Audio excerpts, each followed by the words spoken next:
Hi guys, and welcome to Quiet Voice Podcast channel. Tonight we step into a world where hunger sits closer than comfort, where the smell of cornmeal and smoke follows you through the dark, and where every meal must be earned, stretched, borrowed, or dreamed into being. What did black Americans really eat on plantations in 1850, once the grand dining tables and polished silver are pushed out of view? What filled the bowls? What simmered in the pots? And what happened when there simply was not enough? So, before you settle into the story, take a moment to like the video and subscribe. And while you're here, comment below with your location and local time. Now, dim the lights, and you wake long before the sun rises, in a small cabin where the air feels cool against your skin, and the faint smell of ashes still hangs from last night's fire. You lie still for a moment and listen. Wood creaks softly. Someone nearby coughs. A baby stirs and then settles again. Outside, the first sounds of morning move through the darkness in small pieces. A footstep in dirt, a rooster calling, the dry rustle of leaves. Your blanket is rough, thin in places, and the floor beneath you holds the chill of the night. This is not the sort of waking that allows you to stretch and wonder what sounds pleasant for breakfast. This is the sort that asks a harder question. What is there to eat today? That question arrives early. It arrives before sunlight, before fieldwork, before speech sometimes. It sits at the edge of every day because on a plantation in 1850, food is never only food. It is labour, calculation, luck, memory, discipline, and quiet resistance all at once.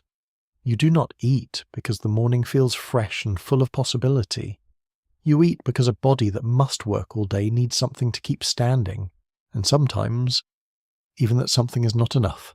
The cabin around you is small, plain, crowded by necessity.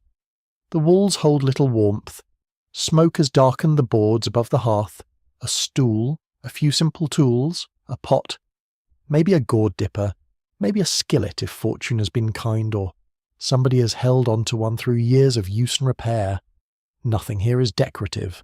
Everything earns its place. Even the smell in the room tells a practical story. Ash, old grease, damp wood, worn cloth, and the faint earthy scent of stored meal. You sit up and your feet touch the floor. It is cold. Already someone is moving near the fire, coaxing life out of embers saved from the night. This is its own skill. Fire matters.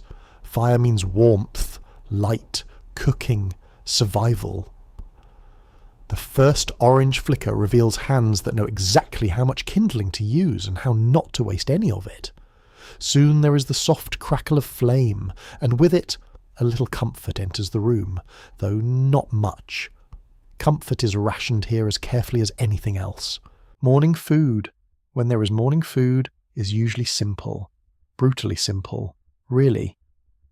Cornmeal appears again and again because it is cheap, filling, and common in plantation rations across much of the American South.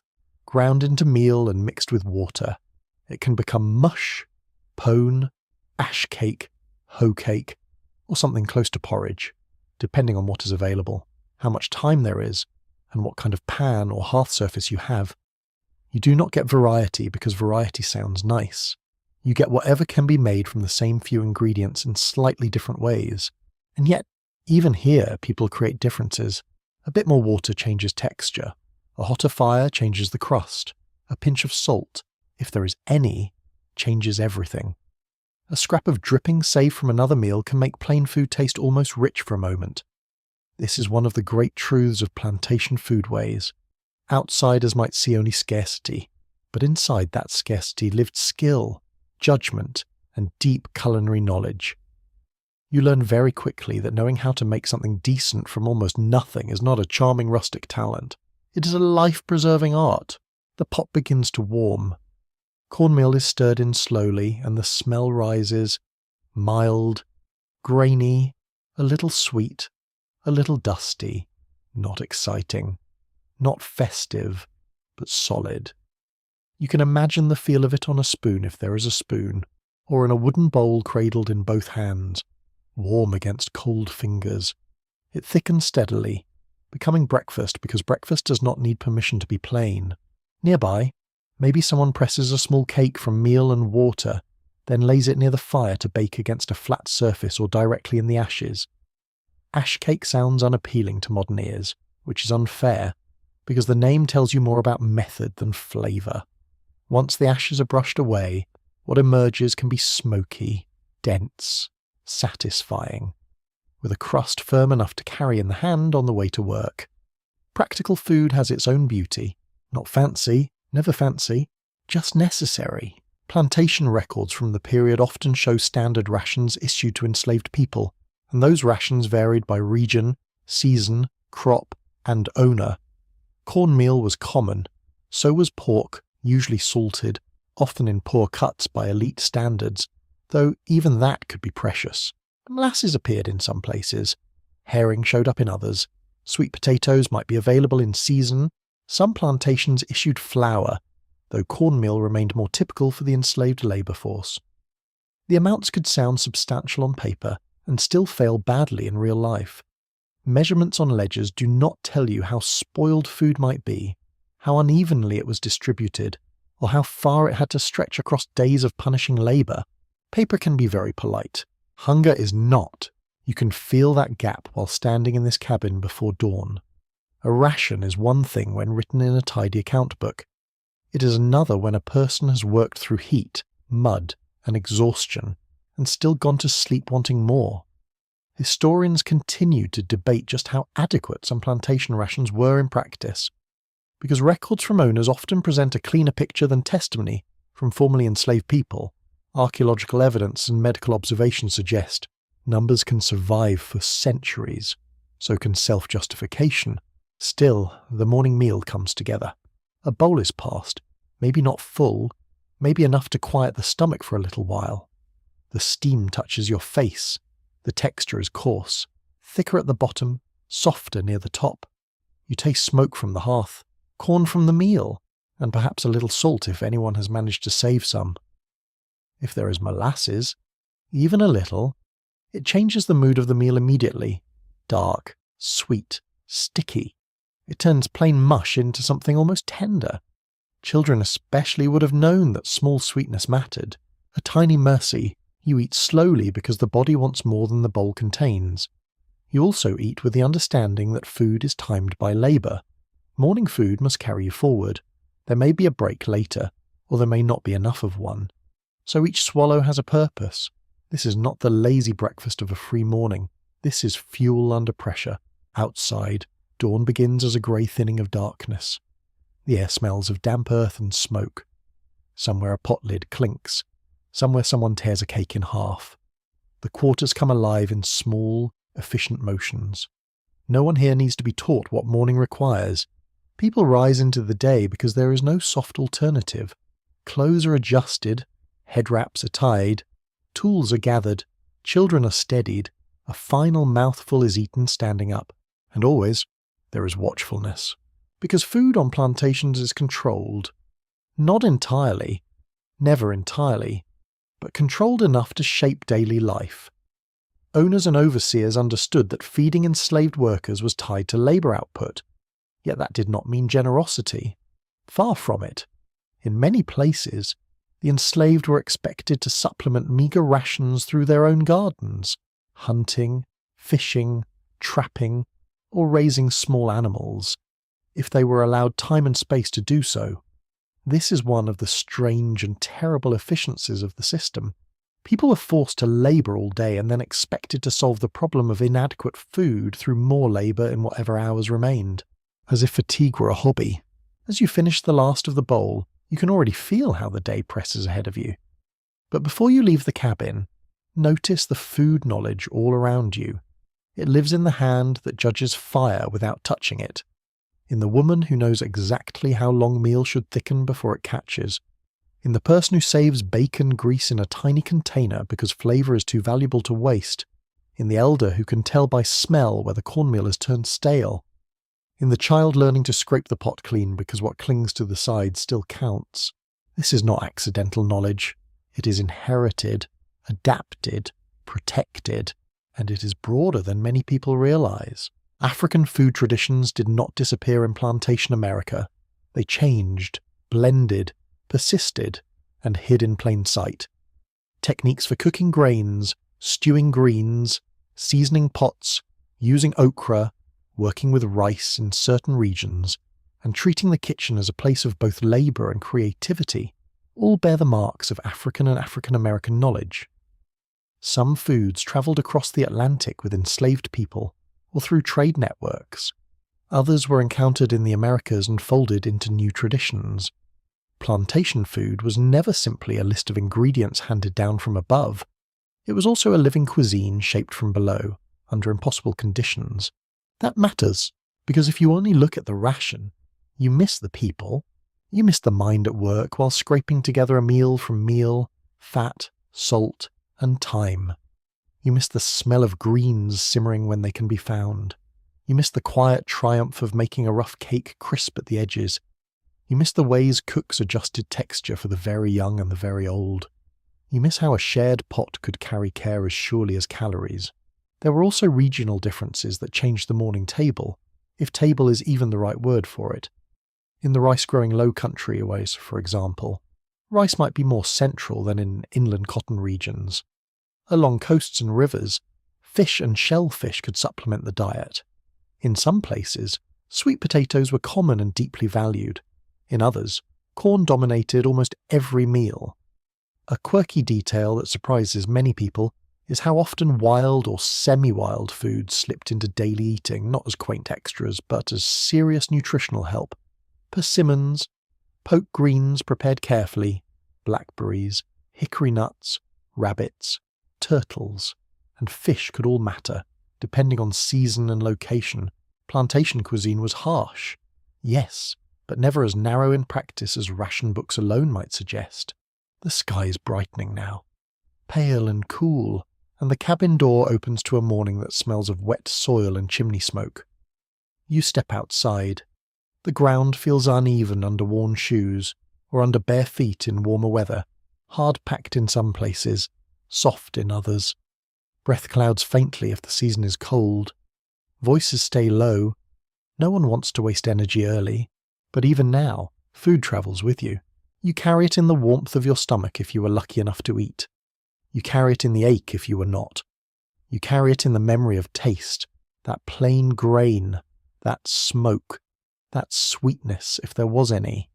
You carry it in expectation too. What can be saved later? What might be traded? What might be gathered? What can be stretched for supper? The day has barely started, and already the work of feeding yourself has begun again inside your thoughts. There is a cruelty in that, a special kind, to be made responsible for solving hunger within a system designed to profit from your exhaustion, and yet people did solve it, again and again.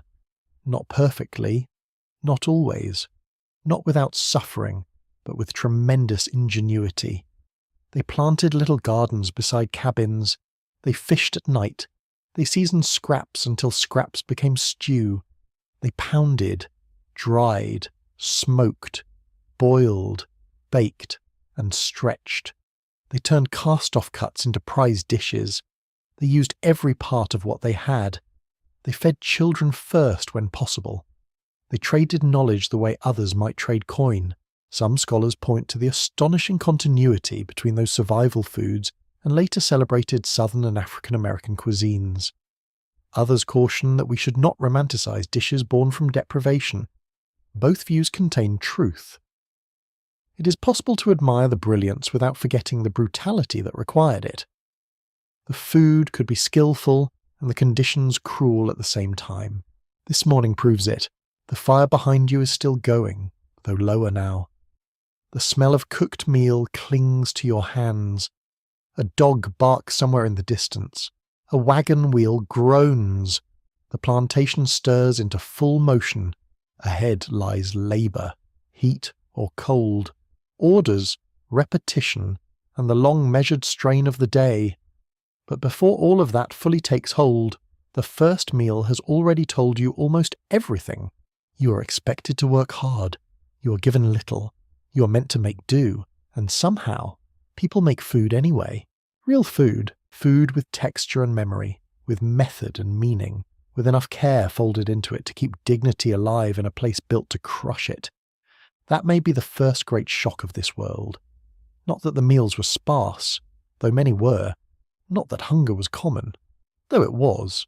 It is that inside this hard setting, people still cooked with intelligence and pride and imagination. So as the light spreads wider across the cabins and the path ahead begins to fill with footsteps, you move into the day carrying the taste of cornmeal, smoke, and survival on your tongue, and the quiet knowledge that on a plantation in 1850, the story of food begins not with abundance, but with the relentless question waiting in every dawn. How will you eat, and how will you endure? Morning has passed into the long working hours, and now hunger changes shape. It is no longer the first hollow feeling of dawn. It becomes heavier, duller, more physical, almost like a stone carried beneath the ribs. You feel it while bending, lifting, chopping, hoeing, hauling, or moving through rows that never seem to end. The sun climbs, sweat dries and returns, dirt settles into the lines of your hands. A breeze, if it comes at all, carries the smell of warm earth, trampled grass, animal musk, and distant smoke from cook fires that feel far away even when they are close. This is when the ration system shows its real power, not on paper but in the body. Plantation life in 1850 ran on measured allotments, and those allotments were often presented by owners as proof of care. They wrote down quantities with calm confidence, as though pounds of cornmeal and salt pork solved everything. A ledger might look neat enough to reassure a stranger. It might mention so many pecks of meal, so many pounds of meat, perhaps molasses, perhaps fish, perhaps a seasonal issue of vegetables. Everything appears accounted for, very civilized, very efficient. But rations were never just numbers. They were time, quality, regularity, and human need all pressed together. A person labouring for long hours in punishing heat or cold does not live by arithmetic alone. A weekly issue of food could be thrown badly off by spoilage, theft, favouritism, careless storage, poor grinding, or outright stinginess. Salt pork might be more salt than pork. Cornmeal might be coarse, damp, insect-ridden, or old enough to taste tired before it ever reached the pot. A measured amount that seemed manageable on Sunday could look painfully small by Thursday. You can almost feel that counting in your hands. How much meal left in the sack? How many pieces of pork remain? How thin can the next pot be made? How many mouths still need feeding? For many enslaved people, weekly rations formed the bare skeleton of the diet. The exact amount varied from plantation to plantation, but one common pattern described in records and recollections was a weekly issue of cornmeal and some portion of salted pork or bacon. In certain regions, flour or rice might appear. In some places, herring was distributed instead of pork, especially where preserved fish was easier to provide. Molasses sometimes entered the picture, though not always. Children frequently received less than adults, which sounds predictable until you imagine watching a growing child work through a bowl that was never full enough in the first place. A hard little fact: children were hungry too. You stand inside this system now, and you begin to understand why so much mental energy had to go into food management. There is no casual eating here, no grazing, no wandering to a cupboard for a snack, no comforting nonsense about listening to your appetite. Appetite has already spoken. The question is whether anything remains to answer it. Every handful of meal must be used with judgment. Every scrap of meat must be considered for flavour, fat, protein, and timing. Timing matters almost as much as quantity. Some food could not be eaten too quickly, because the week was long. Some food had to be used early, because it would not keep. Salt pork, durable though it was, still needed handling, often heavily cured. It could be tough, intensely salty, streaked with more fat than lean. Yet that fat had immense value. Fat flavoured greens, enriched meal, slicked a pan, softened a pot of beans, and gave strength that plain grain alone did not. Modern diners sometimes look at old descriptions of fatty pork with suspicion. Plantation cooks looked at it and saw possibility and necessity, A small piece could season a large pot. That is the trick. Or one of them. Maybe the meat itself remains scarce on the plate, but its drippings move through the whole meal, leaving behind savour and depth. That is how a hard ration becomes several dishes instead of one disappointing one. A bit boiled with peas, a bit fried and the grease saved. A rind simmered into greens. Even skin and scraps could matter, especially scraps. By midday, the body knows how costly labour is. Your shoulders ache. Fabric sticks to your back. Dust clings to sweat. The smell around you shifts with the weather. In hot months, the air grows heavy and vegetal, full of crushed stalks, mud, warm wood, and the sharp sourness of effort. In cooler months, the wind can dry the skin until your knuckles tighten and your face stings. Either way, labour burns through breakfast quickly, and whatever rationed food waits at home begins to feel very far away. Some plantations provided a break or a noonday meal in certain seasons or work arrangements. Others left workers to carry what they could or endure until evening. The details differed. Historians still dispute how standardized daily meal patterns really were from place to place, because testimony varies and plantation records can be frustratingly selective. What seems clear is that flexibility often belonged to the owner, while consequences belonged to the enslaved. That is the pattern again. Authority above, improvisation below. Picture the ration issue itself. Perhaps it happens weekly, sometimes from a smokehouse, storehouse, or designated distribution point. People wait, vessels in hand, while food is measured out by someone with control over both the scales and the mood of the moment. There is a particular humiliation in having your sustenance handed over in calculated portions by a system that already owns your labour. The smell there might be strong with salt meat, damp wood, old grain and smoke. Maybe flies gather in warm weather. Maybe someone checks each portion with a quick practiced eye. Too little. Quite possibly. Enough to argue about. Risky. So you take what is given, and then the real work begins. Not field work. Not housework. Not carting or washing or tending or chopping. A different kind of work. Household strategy. Meal engineering. How can this ration feed everyone? Can a little meal be ground more finely? Should the pork be cooked at once, or split into parts? Is there enough fuel to boil a pot for hours? Should some fat be rendered and saved? Could the children eat something softer, while adults take the tougher crusts and scraps? Can flavour be teased out of bones twice, maybe 3 times? That sort of thinking filled evenings, and often mornings too. One detail many people miss is how physical the ration ingredients could be before they became edible. Cornmeal sounds simple because today it comes clean, bagged, and often fine-textured. But meal in the 19th century might be uneven, gritty, and prone to spoilage if kept damp. Salt meat might need soaking or boiling to make it less punishingly salty. Fish, when issued dried or preserved, needed its own treatment. Nothing here arrives ready. Even the most basic meal asks for labour first. Taste comes later, if at all.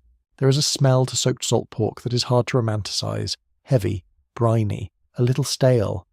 Yet once it meets heat, something changes. Fat loosens, meat softens, the kitchen air deepens, combined with onions if any can be had, or peppers, or wild herbs, or beans. The whole room feels different.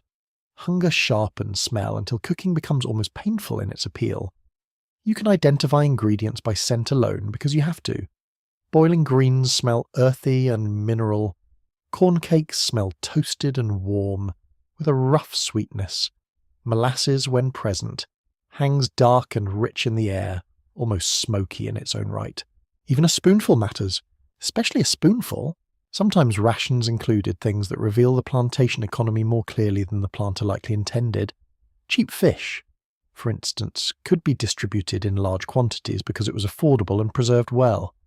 In parts of the South, enslaved communities became remarkably skilled at turning herring or other salted fish into flavourful dishes with meal, vegetables, or rice. What a ledger might record as inexpensive bulk protein could become supper through technique and patience. There is a curious historical irony there. The system bought cheaply, the cooks created value, A quirky but revealing tidbit appears in some recollections of ration life. Cornmeal was so central that people developed strong opinions about grind size, freshness, and cooking texture. Almost the way later generations might debate bread or coffee. Too coarse and it ate like pebbled paste. Too fine and it behaved differently in cakes or mush. Freshly ground meal could smell sweet and alive. Old meal could taste dusty and bitter. These distinctions mattered to people who had every reason to notice them. Appetite may lower standards, but it does not erase discernment. So while the plantation imagined rations as interchangeable units, the eaters did not. They knew the difference between decent bacon and rancid scraps, between meal fit for cakes and meal better hidden in a pot, between molasses that could lift a dish and syrup too thin to bother. They also knew which owners counted generosity by quantity alone and which conditions, however limited, allowed food to be supplemented with gardens or livestock. The food system was oppressive, but it was not identical everywhere, and that variation shaped survival in very real ways. You feel this truth most acutely at the end of the workday, when the body returns home with its energy nearly spent. The cabin air greets you with stored heat, or evening damp, depending on the season. Fire must be built again, water must be fetched, meal must be stirred, meat must be cut or boiled. Sometimes the smell of supper reaches you before the door does, and for a moment that smell feels like rescue. Sometimes there is barely any smell at all. That tells its own story. Imagine a week nearing its end. The meal sack is light, the pork piece is gone except for grease saved in a jar or cup. Maybe there is a crust left, maybe a small handful of peas, maybe only enough to make a thin mush. The bowl tonight will be more liquid than substance. A child may still ask for more. You may have to say no with your eyes before speaking at all. Hunger can make a room quiet faster than anger. Still, recipes of necessity continue. Cornmeal mush can be poured into a pan to cool and then sliced later. Meal cakes can be carried into the fields. A scrap of meat can season broth. Molasses can make plain grain easier for children to swallow. A tiny amount of flour, if available, can change texture enough to feel like variety. Even hot water over crumbled bread or cake can become a kind of meal when there is nothing else. These are not tricks from a clever magazine column, this is survival chemistry. There is also a social side to ration life that rarely appears in plantation bookkeeping. Food moved through relationships. Families shared when they could. Neighbours borrowed, traded, and watched one another's stores. A little meal might pass across a threshold. A bit of grease might be offered for cooking. Someone with fishing luck might exchange for meal or labour. Someone with access to the smokehouse might quietly alter another family's week. Under conditions of surveillance, food sharing could be both compassion and risk. What owners wanted was controlled provisioning. What people made from it was community. That community could not erase hunger, but it could soften its edges. A pot meant for several people had more than calories inside it. It held planning, memory, and obligation. The smell of one cabin's cooking mingled with another's in the evening air, and each smell carried information. Somebody has fish. Somebody got greens. Somebody still has pork left. Somebody is boiling meal again because the week ran thin. You learn to read those signs without appearing to. As night falls, the ration system feels both simple and enormous. Simple because the ingredients are few. Enormous because every part of life bends around them. Work bends around them. Mood bends around them. Strength bends around them. The amount of smoke in the cabin. The thickness of the supper. The sound of scraping the pot. The way a child licks molasses from a finger. The way adults sit for a moment after eating as if listening to their own stomachs. All of it is tied to the ration. And yet, the most striking thing is not the meanness of the allotment alone. It is the intelligence demanded by it. To live under rationing like this required constant judgment, culinary skill, patience, and discipline. Meals had to be repeated without feeling identical. Ingredients had to be stretched without becoming entirely joyless. Waste had to be fought at every step. A bone was not just a bone. A rind was not just a rind. Grease was treasure. Meal dust at the bottom of a sack still mattered. Salt, if there was any left, had to be guarded. Cooking was not an accessory to life. It was one of the central arts of endurance, so when the bowl reaches your hands tonight, warm from the fire, smelling of grain and smoke and whatever little richness could be teased into it, you understand the ration system not as an abstract plantation policy, but as something intimate and relentless. It has entered your muscles, your thoughts, your evenings, your sleep. It has made you count and measure and hope with painful precision, and in spite of that, or perhaps because of it, each meal still arrives carrying the evidence of someone's effort to turn control into nourishment, and bare allotment into something that can keep a human being standing for one more day. By late afternoon, your mind begins to drift toward a small patch of earth near the cabin. Not a grand field, not a sweeping farm, just a narrow piece of ground, humble and easily overlooked by anyone who does not understand what it means. The plantation is full of land, of course, but very little of it belongs in any real sense to the people whose hands work it. That is what makes this tiny garden plot feel almost miraculous. It is measured in footsteps, not acres. A few rows, perhaps. A corner fenced with scraps. A place where beans climb, greens spread low and thick, and sweet potatoes wait in the soil like buried hope. You move toward it when work allows, carrying the fatigue of the day in your shoulders and the dust of labour on your skin. The air has changed now. It smells warmer, softer, touched by leaves and turned dirt. The evening insects have begun their music, a faint soaring and churring in the grass. Smoke rises in lazy ribbons from nearby cabins, and somewhere water splashes into a bucket. This hour feels quieter than the fields, though never truly still. It is the hour when private work begins. A garden sounds gentle. Here it is serious. For many enslaved black Americans in 1850, garden plots were essential supplements to plantation rations, whether granted, tolerated, or fought for in practice. These patches of cultivated ground could mean the difference between a thin diet and a somewhat fuller one.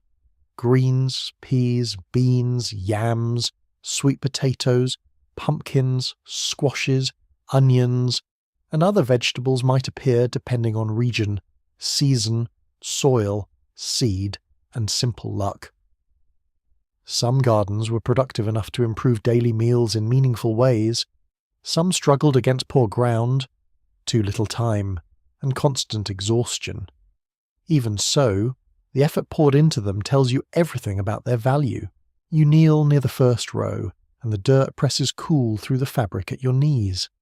The smell rises at once, rich, damp, mineral. Garden soil has a living scent, especially after heat. It clings to your fingers when you loosen it around the roots. You can feel tiny stems, rough leaves, and the softness of new growth against your skin. This is a different touch from the fields of forced labour. Still labour, yes, still tiring. But this work answers your own hunger more directly, and that changes the feeling of every motion. Beans are practical companions in a place like this.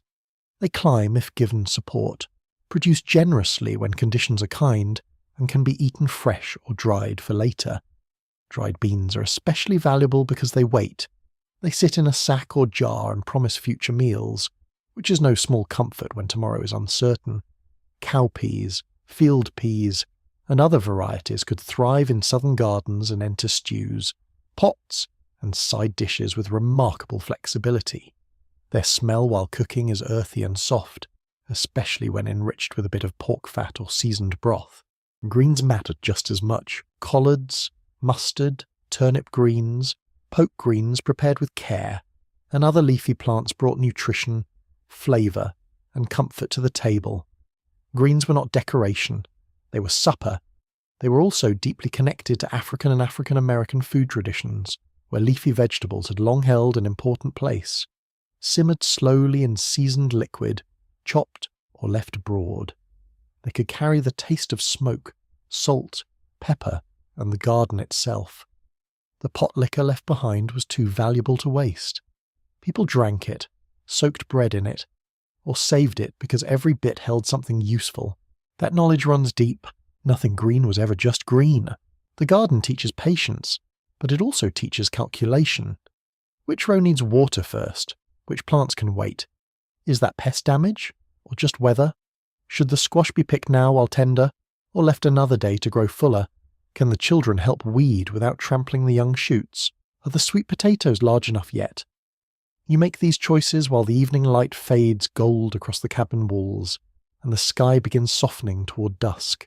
Sweet potatoes are among the great gifts of this landscape. Hardy, filling, naturally sweet and flexible. They appear again and again in recollections of southern food, roasted whole in coals, boiled, mashed, sliced into stews, or simply eaten warm from the fire. They offered energy and some welcome pleasure. Their scent when roasting is unmistakable, sugary and earthy at once, a smell that drifts through the air and makes empty stomachs pay attention. A hot sweet potato split open by hand can feel almost luxurious in a world where luxury rarely enters. It stains the fingertips a little, it steams in the cool air. It tastes like more than survival. This small plot near the cabin is also a place of memory. Seeds carry memory.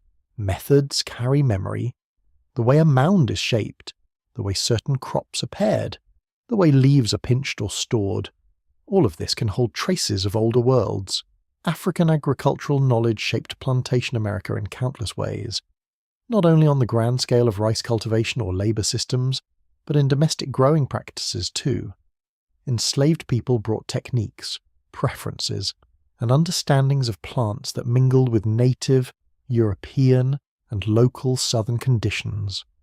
A garden row could become a quiet archive of adaptation, yet the uncertainty remains.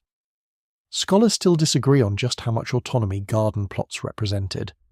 In some settings, they appear as practical concessions by owners who preferred enslaved workers to supplement their own diets. In others, they seem closer to hard-won spaces shaped through pressure, routine, and custom. The records do not always tell you whether a plot was generously permitted, grudgingly tolerated, or constantly at risk. What is certain is that the labour inside it was real, and the food it produced could matter enormously. That matters more than the planter's self-image. As evening deepens, you begin to gather what is ready. A handful of beans, some greens, maybe onions small but useful, perhaps a squash with skin still cool from shade. The basket or apron grows heavier by ounces, not pounds, yet each item feels important. These are ingredients with specific futures. The greens may go into a pot tonight. The beans might be shelled and dried. The onions can sharpen flavour far beyond their size. Garden food has a way of multiplying in usefulness once it reaches the hearth. There is an intimate sound to harvesting. The snap of a bean pod, the whisper of leaves brushing your sleeve, the soft thud of something root-heavy dropped into a basket, the crumble of loosened dirt. Not loud, not dramatic, but deeply satisfying. Some enslaved families also raise small livestock when allowed, especially chickens. A few eggs could change a week. A bird slaughtered for a special occasion or extreme need could transform a meal. Yet raising animals required feed, protection, time, and tolerance from the plantation system, so it was not always possible. Gardens, by contrast, demanded less space and could be tucked close to daily life. They were vulnerable, of course, to weather, theft, trampling, and neglect forced by exhaustion, but they endured because they had to. Imagine the practical beauty of a supper expanded by garden produce. Cornmeal remains the base, yes, because it so often does. But now the pot includes greens darkening in steam, onions softening into sweetness, maybe beans simmering until tender. If there is pork grease, it binds the flavours. If there is no pork, the vegetables still bring body and freshness missing from dry rations alone. The smell in the cabin changes from simple grain to something fuller, more layered, more alive. You can hear the simmering, you can see the sheen on the broth, you can feel the difference in the room before the first bite is taken. Gardens also created possibilities beyond direct eating. Surplus, when it existed, could be traded. A few vegetables might pass between neighbours. Seeds might be shared and saved from season to season. Children learned what to pick, what to leave, how to weed without destroying, how to recognize readiness by touch and colour rather than by any written guide. This sort of teaching happened quietly, hands beside hands, often at the edges of daylight. A child learns to strip greens. An elder shows how deep to plant. Someone explains which bugs are trouble and which are merely passing through. That is education too, essential education. A quirky detail from the broader history of southern gardens is how often plants now treated as humble side ingredients were once central to survival. Cowpeas, for instance, later became deeply rooted in regional and black culinary traditions, celebrated in dishes of comfort and ritual. On a plantation, though, they could simply mean there was something in the pot besides meal. Okra, another ingredient with African roots and strong southern presence, might thicken soups and stews in ways that were practical as much as culinary. These foods gained cultural warmth over time, but their first job was often starkly clear: keep people fed. The emotional power of the garden should not be overlooked either. In a life controlled by force, a place where your labour answered directly to your own household carried a special charge. You could look at a row and know you had made something grow, even if the land was not yours, even if the time was stolen from your rest. The tomatoes or peas or greens emerging there still answered to your care. That feeling must have been complicated, never fully free, never untouched by the surrounding injustice. But it was real. You can feel it while pressing the soil around a stem. A tiny reclaiming. The evening breeze cools the sweat at the back of your neck. Mosquitoes begin to whine near your ears. The sky overhead turns lavender, then blue-grey. Somewhere a child laughs for a moment and then is called indoors. The basket in your hand smells green and clean, with notes of onion and leaf and fresh earth. It is one of the best smells in the world when food is uncertain. It smells like the meal is not entirely at the mercy of the ration storehouse tonight. Inside the cabin, the harvest becomes work again. Leaves are washed as best they can be. Beans are snapped, shelled, or sorted. Roots are brushed clean. A knife, if there is one, moves quickly through stems and bulbs. Firelight catches the shine of damp vegetables. Pot lids clatter softly. The room grows warmer. The smell of cooking greens thickens and spreads, carrying that deep, iron-rich aroma that settles into cloth and memory. Sweet potatoes roast slowly near the coals. Beans begin to soften in hot water. Onions turn sweet and fragrant. This is not abundance in the grand sense. Not a feast. Not ease. But it is colour in the bowl. It is variation. It is life from the soil beside your door. Many plantation owners benefited from this garden labour while pretending not to see its full meaning. A supplemented diet meant workers were more likely to remain productive. Yet the very existence of these gardens also revealed the inadequacy of plantation provisioning. If rations had been fully sufficient, these twilight plots would not have mattered so much. Their necessity exposes the system as clearly as any testimony. People planted because they had to.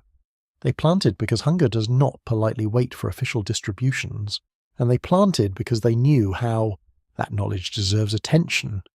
Gardening under slavery was not some accidental hobby born from idle hours.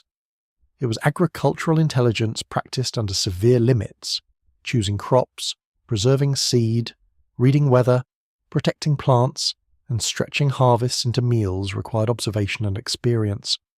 It also required hope, which may be the strangest ingredient of all in such a setting. Every planted seed suggests a future meal. Every future meal assumes the grower will endure long enough to eat it. There is courage in that. Quiet courage, but real. When supper is finally served, the bowl in your hands holds more than rations could provide alone. The greens are silky and savoury. The beans are soft enough to crush with the tongue. The sweet potato gives off steam and sweetness. Cornmeal still anchors the meal, but now it has company. The textures vary. The smells mingle. The body feels the difference almost immediately. Vegetable food can lighten a room, not because suffering vanishes, but because monotony breaks, and nourishment expands. You eat with tired hands, the spoon scrapes pottery or wood, fire pops softly, Night settles beyond the walls. The taste on your tongue is smoke, leaf, onion, earth, sweetness, and salt if fortune allowed. Every bite contains labour that answered hunger with something grown close to home, something coaxed from a few guarded rows under evening light. And in that small garden, in those leaves and roots and beans, you can see one of the clearest truths of plantation life in 1850. Survival did not come only from what was issued. It also rose quietly from the ground beside the cabin, where worn hands shaped nourishment from a patch of earth and refused, as best they could, to let hunger have the final word. Night settles over the plantation with a softness that hides very sharp realities. The fields lose their edges first. Then the trees become a dark wall. The last streaks of light fade from the sky, and the sounds of labour give way to other sounds. Frogs near water, insects pulsing in the grass, an owl somewhere beyond the cabins. Footsteps quieter now, more careful. The air smells different at night. Smoke still hangs low from the cooking fires, but now it mixes with wet leaves, river mud, pine, and the cool scent of earth releasing the day's heat. This is when the land changes character. In daylight, the plantation is watched, measured, ordered. At night, the margins begin to matter. Fence lines, creek banks, woods, ditches, marsh edges, and neglected corners become places of possibility. Hunger teaches you to notice those places with unusual precision. A thicket is not just a thicket. A shallow stream is not just a stream. A persimmon tree standing a little apart from the rest is not scenery. It is supper waiting, if you can get there, if you can gather enough, if nobody stops you. Foraging sounds gentle when described from a distance. In reality, it asks for knowledge, timing, and nerve. Many enslaved people in 1850 relied on wild and semi-wild foods to supplement rations and garden produce. The exact mix depended on geography and season. Near rivers and coastal areas, fish and shellfish could be crucial. In wooded places, berries, nuts, mushrooms known to be safe, wild greens, and small game could add variety and calories. Along the edges of cultivated ground, volunteer plants might appear where nobody had planted them formerly, yet everybody hungry knew their value. These foods did not always show up in plantation records, which makes them easy to miss if you only trust what owners bothered to count. But the body would have counted them: every fish, every handful of berries, every rabbit, every nut cracked open by hand. You move now toward the darker edge of the property, where the cabin sounds fade and the world becomes more textured under your feet. Grass brushes your ankles. Twigs shift beneath worn soles. The night air touches sweat-dried skin and raises a light chill somewhere nearby. Water moves with a steady, secret sound. You pause and listen, because listening matters as much as seeing. A rustle in leaves might mean a possum. A sudden splash might mean fish close to the bank. Silence itself can mean you are not alone. Foraging is full of small decisions. Should you head toward the creek where fish sometimes rise near the reeds? Toward the oak trees where fallen acorns and hickory nuts may still be found? Toward the berry patch you noticed days ago, hoping birds have not stripped it clean? Toward the low wet ground where edible greens sometimes appear? None of these choices are idle. They are built from memory, observation, and local knowledge passed between people who had to learn what the plantation did not provide. The woods carry smells you do not get in the open fields. Damp bark, wild onion, mud stirred by hooves or paws, mushrooms deep in rotting wood, the faint sweetness of fruit if something ripe has fallen nearby. That smell of fruit can be astonishing in the dark, almost luxurious, as though the night itself has hidden a dessert. Wild blackberries, dewberries, plums, muscadines, and persimmons could all matter in the right place and season. They brought sugar, flavour, and a little surprise to a diet often dominated by meal and salt. Sweetness has power, not only over the tongue, but over the spirit. A handful of berries eaten under the trees can feel almost defiant. Their juice stains your fingertips. Seeds catch in your teeth. The taste is sharp, bright, alive, very different from the heavy sameness of ration food. Children especially would have treasured such finds, though adults needed them no less. Wild fruit could be eaten fresh, mashed, cooked down, or mixed into simple breads when fortune allowed. Even a small quantity transformed a meal from fuel into something closer to pleasure. Nuts asked for more work, but they paid well. Hickory nuts, walnuts, pecans in some regions, and even acorns prepared properly could provide much-needed fat and substance. Gathering them meant bending again and again in low light, feeling through leaves, filling pockets or sacks a little at a time. Then came shelling, cracking, picking out the meat, and sometimes grinding or pounding. The sound of nut cracking in a quiet cabin must have been familiar. Sharp little reports followed by careful fingers working in the glow of firelight. No one spent that effort on a whim. There was nourishment inside.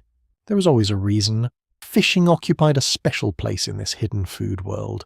A creek, pond or river could offer fish, turtles, crayfish, frogs, and other edible life if you knew how to take them.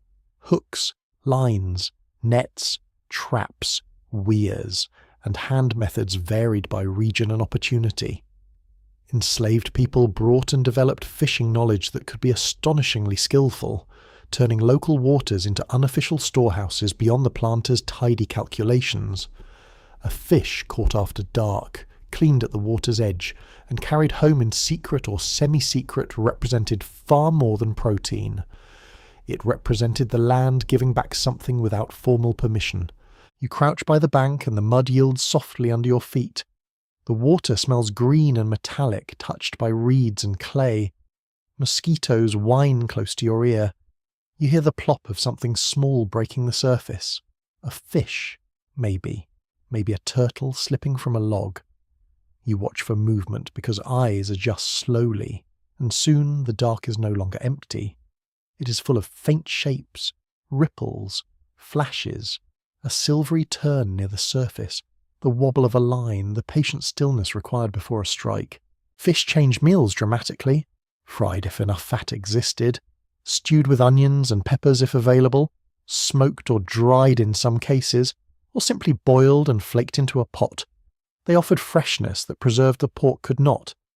The smell of fish cooking is direct and unmistakable, oily, savoury, and rich enough to fill a room quickly. It clings to hands and walls. It announces itself. Perhaps that is one reason fish became such a prized addition. It smelled like a real meal, not an allowance, a meal. Small game mattered too. Rabbits, squirrels, possums, birds, and turtles might all enter the pot depending on place and opportunity. Hunting or trapping under slavery was never a simple pastime. It could require permission, secrecy, tools, dogs, luck, an intimate knowledge of trails and habits.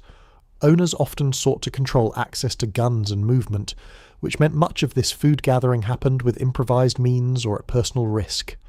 Historians still debate how common night hunting and unsanctioned foraging were on different plantations, because open evidence is uneven, and people living under surveillance did not always leave neat records of what they did to survive.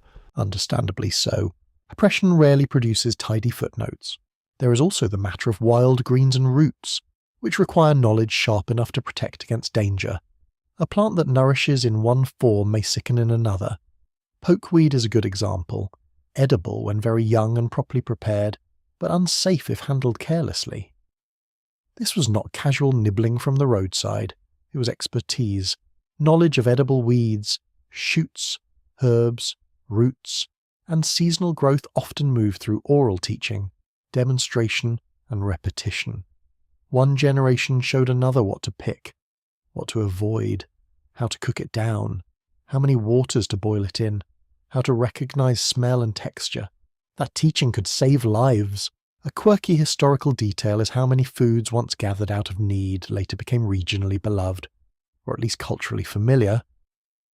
Persimmon puddings, wild berry preserves, poke salad, turtle soup, and various fish stews all carry traces of older survival economies. What later appears in nostalgic food writing as rustic charm often began with people using what the woods and waters gave them because they had very little choice. The romantic language arrived later. Hunger came first. Still, the act of gathering from the land could hold a different emotional tone than ration distribution. In the woods or by the creek, your senses matter more than a ledger. You are reading the environment, not waiting for a measured portion. The body feels this difference immediately. You move carefully, yes. You remain alert, absolutely. But you also experience a form of skill that answers directly to reality. The berry patch either has fruit or it does not. The trap either holds game or it does not. The line either pulls tight or stays still. The result is uncertain, but the process is legible in a way plantation rules often are not. That clarity has its own comfort. Hard comfort, but real. By the time you return to all the cabins, your hands may be sticky with fruit, damp with river water, scratched by thorns or dusted with leaf mould. You carry what you could gather in a basket, a cloth, a pocket, or your own arms. Maybe only a little. Maybe enough to make tomorrow's pot fuller. The night air seems cooler now, and the warm smell of distant cook fires grows stronger as you approach. Dogs bark once and go quiet. Someone shuts a door. Someone laughs low for a moment. Life gathers inward. Inside the cabin, the wild harvest enters domestic time. Fish are cleaned with quick, practical motions. Greens are washed and boiled. Nuts are spread to dry or cracked open. Berries might be eaten immediately, because waiting takes more discipline than hunger usually grants. A rabbit or squirrel, if fortune was good, can be skinned, portioned, and simmered into a stew. The smell of such cooking changes the whole emotional temperature of the room. Suddenly the meal contains the woods, the creek, the hedge, the hidden labour of the evening. It tastes not just of salt and starch, but of pursuit, luck, and knowledge. And that taste would have mattered, not merely nutritionally, psychologically too. The palate can grow tired under monotony. Repeated plain foods wear on the senses, even when they keep the body going. Wild foods break that dullness. The tartness of berries, the richness of fish, the seatiness of cracked hickory meat, the clean bitterness of foraged greens. All of it revives attention. Meals become more than endurance. They become recognizable, specific, even memorable. In hard lives, memorable meals can carry unusual weight. Some planters no doubt understood parts of this hidden economy, and some tried to regulate it. Others benefited from it while pretending not to notice. If enslaved people could feed themselves more fully from woods and water, that relieved pressure on ration systems. Yet this unofficial food network also represented a pocket of competence and local control beyond the master's full accounting. Perhaps that is why it remains so elusive in formal records. It lived in the margins, where official attention was inconsistent and human resourcefulness was greatest. You sit now with the results of the night's work laid out near the fire. The fish skin glints faintly in lamplight. The berries smell sweet and sharp. A few nuts wait in a bowl. The cabin holds the mixed scents of smoke, river, fruit, and warm meal. Outside, the darkness thickens around the walls, but inside the room there is the small bright centre created by food about to be prepared. This is not abundance in the grand plantation sense that owners like to display in dining rooms. This is truer than that, less polished, more alive. It comes from creek mud on your feet, leaf scratches on your wrists, berry stains on your fingers, and the patient reading of a landscape that could still, sometimes, feed you when the official system did not. So the woods, the riverbank, the thicket, and the marsh edge become part of the plantation table whether the ledger admits it or not. They enter the pot through skill and persistence. They enter the body as needed strength. They enter memory as proof that even within a world built on control, people kept learning the edges of the land, kept gathering what could be gathered, and kept turning hidden places into sources of nourishment under the cover of night. The fire is the first thing you notice, not just its light, though that matters, not just its warmth, though that can feel like a blessing after a damp or bitter day. It is the centre of transformation. In a cabin where ingredients are often plain, limited, or stubbornly tough, the fire is what gives them another chance. It snaps softly under the iron pot. It breathes through gaps in the wood. It sends sparks upward in quick orange bursts, and it perfumes the room with smoke so deeply that smoke becomes part of nearly everything you own, wear, or eat. Cooking here is not decorative, it is rescue by method. You step close enough to feel heat on your shins. The packed earth near the hearth is warm underfoot. A pot hangs or rests over coals. A skillet, if there is one, leans nearby. Wooden spoons, a knife worn by use, bowls with chipped edges, maybe a gourd dipper, maybe a lid that never fits perfectly. The tools are few. Some may be improvised. Some may be old enough to belong to several generations of hands. Yet in these cramped conditions, meals are made with a seriousness and skill that would surprise anyone who thinks good cooking requires abundance. This is where almost nothing becomes supper. Sometimes breakfast, sometimes tomorrow's breakfast too. The ingredients waiting near the hearth can look discouraging to an untrained eye. Cornmeal, salt pork or only drippings from it, a few onions, some peas or beans, greens, maybe a fish, maybe no fish, perhaps a heel of bread gone dry, perhaps sweet potatoes and not much else, a bone saved from an earlier meal, a strip of rind, molasses if luck has brushed the household lately. These are not ingredients that boast. They ask to be understood, and they are understood very well. A pot of soup or a stew begins with one of the great truths of poor kitchens everywhere. Water is not emptiness. Water is potential. Put the right thing into it and wait. Then let time do what money cannot. A scrap of pork, a bone with a little meat left clinging to it, a fish head, a handful of peas, chopped greens, onion skin, pepper, if somehow available. All of it can enter the pot and start building something larger than itself. The smell at first may be modest, but as heat works slowly upward, the room fills with richer notes, savoury fat, softened allium, earthy greens, the starch of simmering beans, the mineral depth of broth. It becomes a different room. Steam has that power. One of the quiet miracles of plantation cooking is how often flavour was extracted from ingredients that modern people might discard without a thought. Bones were boiled again. Rinds seasoned large dishes. Fat was saved in tiny quantities because tiny quantities still mattered. Drippings from one meal became the beginning of another. Bread too stale to enjoy on its own could be softened in broth. Vegetables near the end of their freshness could still give themselves to the pot. Nothing was too humble to be considered. Because waste was an enemy, a dangerous enemy. Cornmeal, so often the backbone of plantation food, becomes surprisingly versatile in practiced hands. Mixed with water into mush, baked as cakes, cooled and sliced, or shaped against a hoe blade or flat iron surface near the fire, it changes character depending on heat and handling. An ash cake pulled from embers carries a smoky crust and dense interior. A hoe cake cooked near an open flame can come out crisp around the edges. Thinner meal batter might become softer, almost spoonable. The smell of toasting corn is warm, sweet, and deeply comforting, especially once the exterior browns. That browning matters more than modern kitchens often admit. Browning creates flavour. It brings nuttiness, depth, and contrast. In a sparse diet, contrast can feel almost luxurious. A crisp edge against a soft centre, a smoky crust over plain grain, a spoonful of thin pot liquor poured over a cake. These are small refinements, but small refinements can preserve morale. Food need not be fancy to be good. It only needs enough care to become itself fully. You see that care in every motion near the fire. A hand turning a cake at the right moment, a spoon skimming foam from the top of a pot, a cook leaning close, not to admire, but to judge smell, thickness, and heat. There is constant decision-making here. Too much fire and the outside burns before the inside sets.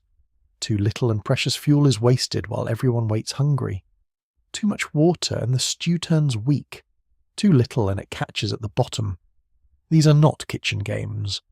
They are exacting calculations performed under fatigue, and often under pressure. Evening does not grant endless leisure. A particularly revealing dish in this world is the simple soup. Soup can seem humble to the point of invisibility, which is exactly why it deserves respect.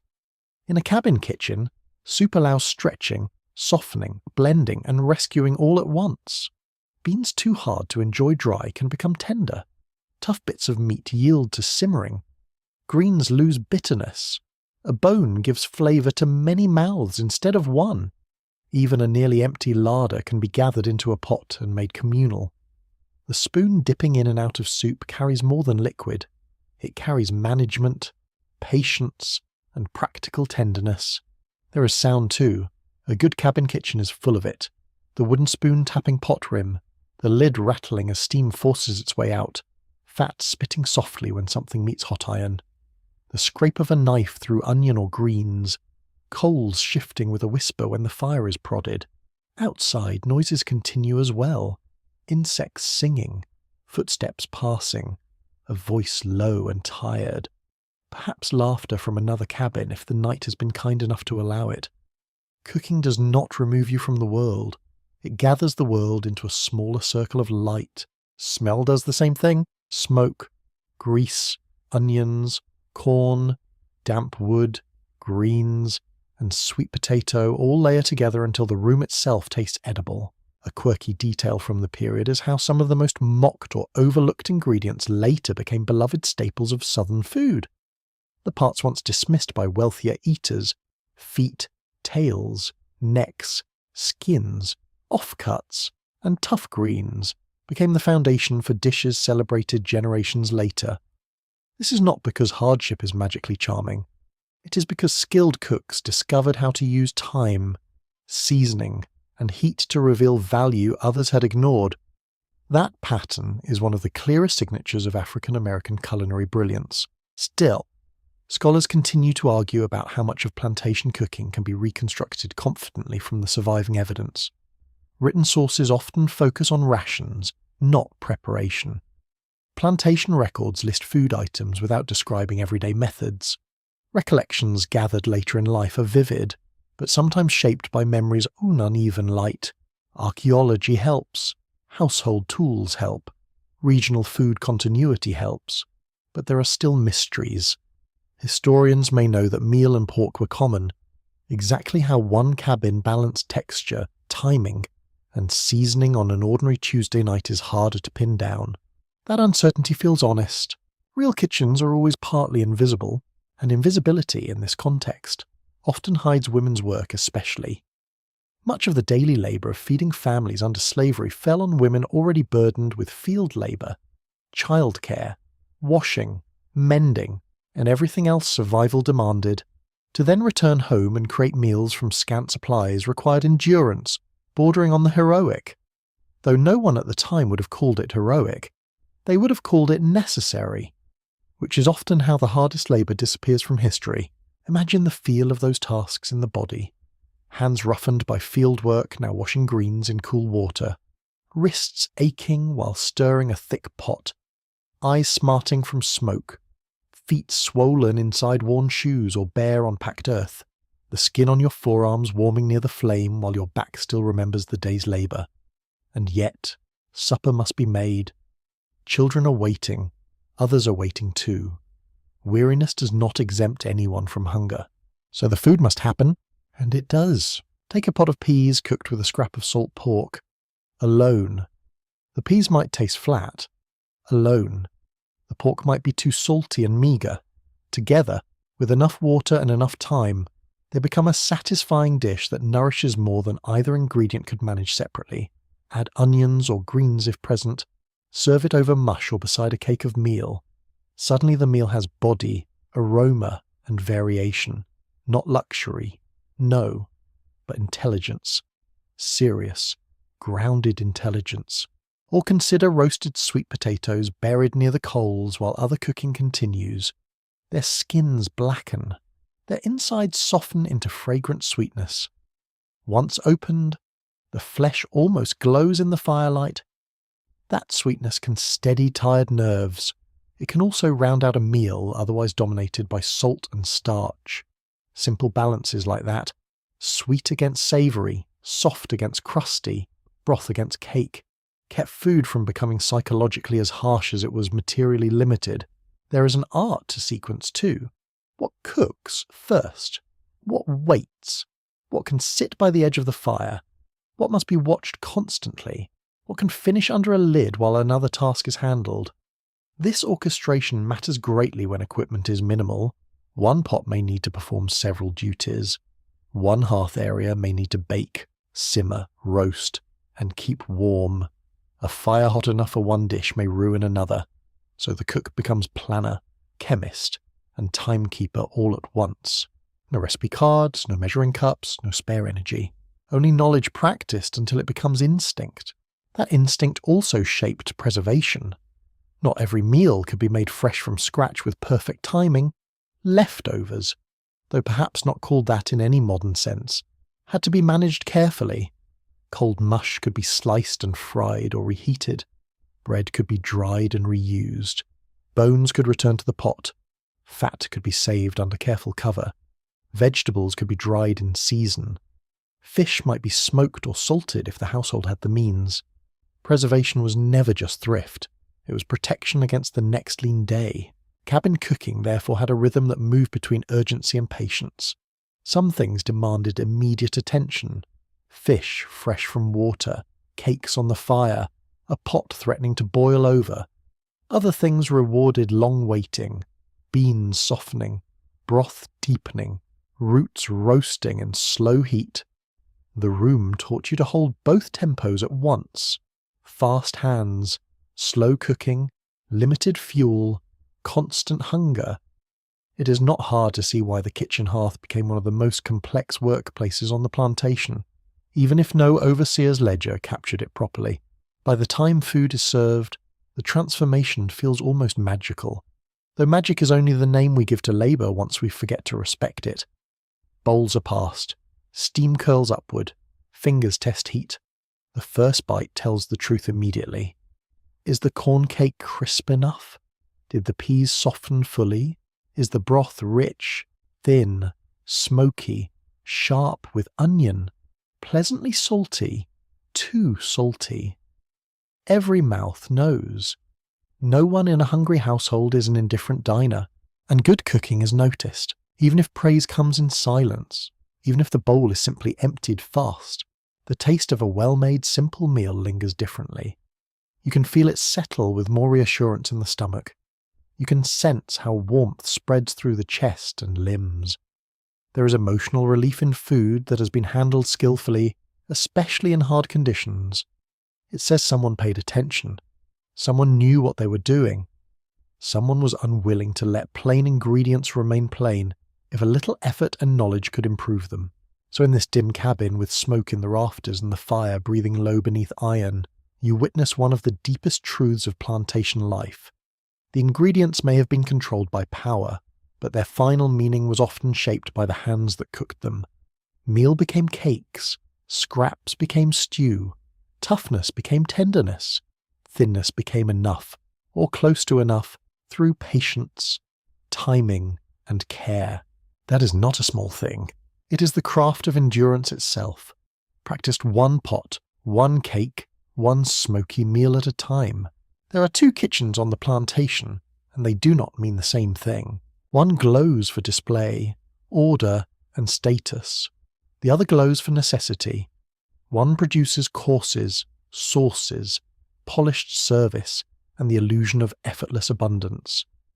The other wrestles every ounce of nourishment from ingredients that were never meant to be generous. Yet both kitchens breathe the same smoke, use the same fire, and rely, in many cases, on the same black hands. That is the cruel little joke at the centre of plantation food in 1850. You can prepare luxury without being allowed to enjoy it. You begin near the big house. The approach itself tells the story. The path is swept cleaner. The yard feels more open. The house rises larger, with its columns or galleries or broad front steps depending on region and ambition. Lamps shine from windows. The smells drifting outward are richer and more layered than those near the quarters. Roasted meat, fresh bread, butter, gravy, spices, sugar, coffee, maybe wine.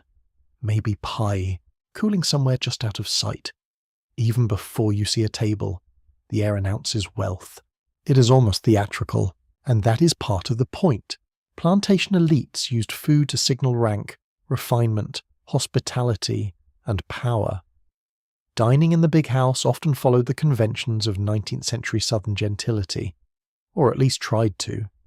Guests might be served several courses: freshly baked biscuits, rolls, roasted fowl, ham, vegetables in cream or butter, puddings, preserves, cakes, pies, and imported luxuries such as coffee, tea, sugar, and spices could appear in households with means. Not every planter lived grandly, of course.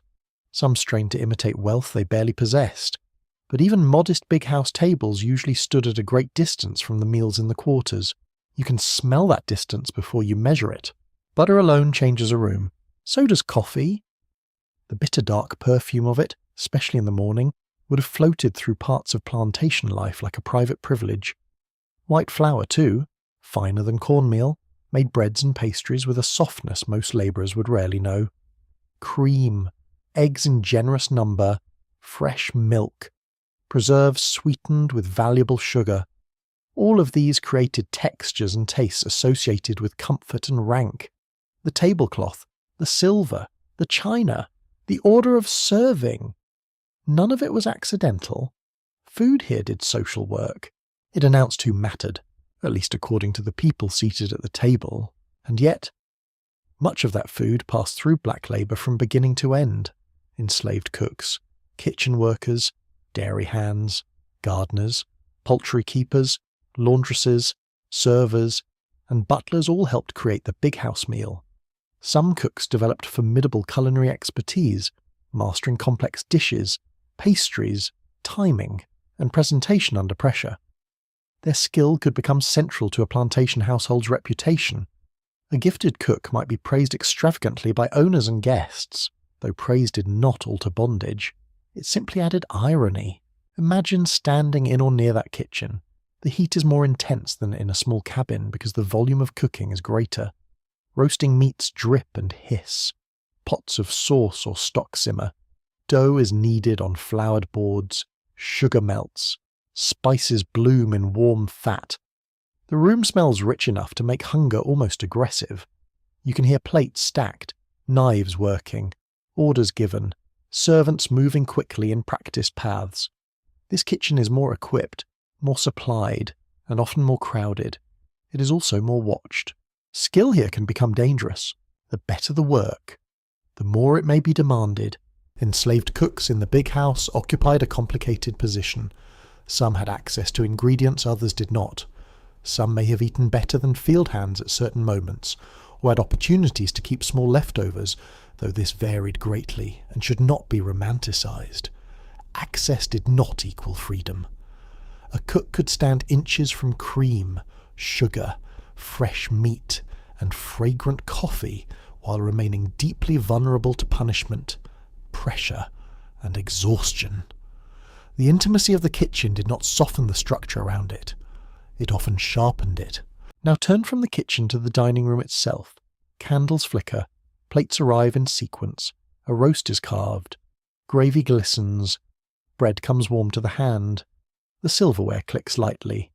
Conversation rises and falls with all the confidence of people who assume their comfort is the natural order of things. A ham may be served in one room while scraps from another cut become the issue for labourers elsewhere. Fine desserts may appear while the quarters wait on meal and fat back. The contrast is so stark it almost feels designed for cruelty. In some ways display thrives on difference. Many planters saw their tables as proof of civilization, especially when entertaining. Hospitality became performance. To feed guests lavishly was to claim status and moral legitimacy in a world where that claim should have collapsed under its own hypocrisy. A heavily laden table suggested mastery over land, labour, and taste. What it actually revealed was a dependence on enslaved people for all three. The pie crust did not roll itself. The preserves did not boil themselves. The hams did not cure themselves. Even elegance required coercion at every stage. A curious historical detail adds another layer. Some plantation cookbooks and household records celebrated dishes with European names or fashionable pretensions. Yet the actual kitchen methods often depended on black cooks who blended those expectations with southern realities and African American techniques. A sauce may have sounded French in the dining room while the labour behind it remained profoundly local. The polished language belonged to the owners. The edible success often belonged to the cooks. Historians still debate how much culinary authorship can be attributed to enslaved cooks in the formal record, because the people receiving credit were rarely the people doing the work. Recipes appeared in mistresses' handwriting. Household guides addressed white women as managers of domestic excellence. Yet in many households, especially larger ones, enslaved cooks executed the food daily and likely shaped it significantly. The Archive records authority better than skill. It records ownership better than authorship. So the exact contributions can blur, even when their importance is obvious. That blurring is part of the injustice. Now consider leftovers, because leftovers sit in the uneasy space between dependence and disdain. Food from the big house might make its way to the quarters in some form, though the quality, quantity, and regularity varied enormously. Sometimes leftovers could mean relief, extra meat, extra bread, gravy, bones with enough attached to build a worthwhile soup. Sometimes they arrived as scraps too stale, too little, or too insulting to feel generous. What reaches you after a wealthy meal is never neutral. It says something about hierarchy with every bite. A platter returned from the table may carry promise or humiliation. Perhaps there is half a biscuit, perhaps only gnawed bones, perhaps drippings enough to flavour tomorrow's pot, perhaps rich scraps that will be transformed into something better in the cabins than they ever were on the big house plate. That last possibility matters. Once leftovers crossed the threshold into black hands, they often entered a different culinary world. A picked-over joint still held flavour. Bones still held broth. Bits of roasted meat could be chopped into stews, mixed into rice or meal, or seasoned with peppers and onions. Stale bread could be softened, sweetened, or fried. Grease could be saved. Nothing arrived at the quarters as fixed in meaning. The food might have started as the residue of white luxury, but it could become genuine sustenance once recooked with care and intelligence. This is where contradiction lives most vividly. The big house meal could be both object of resentment and source of opportunity. Its scraps could be both insult and resource.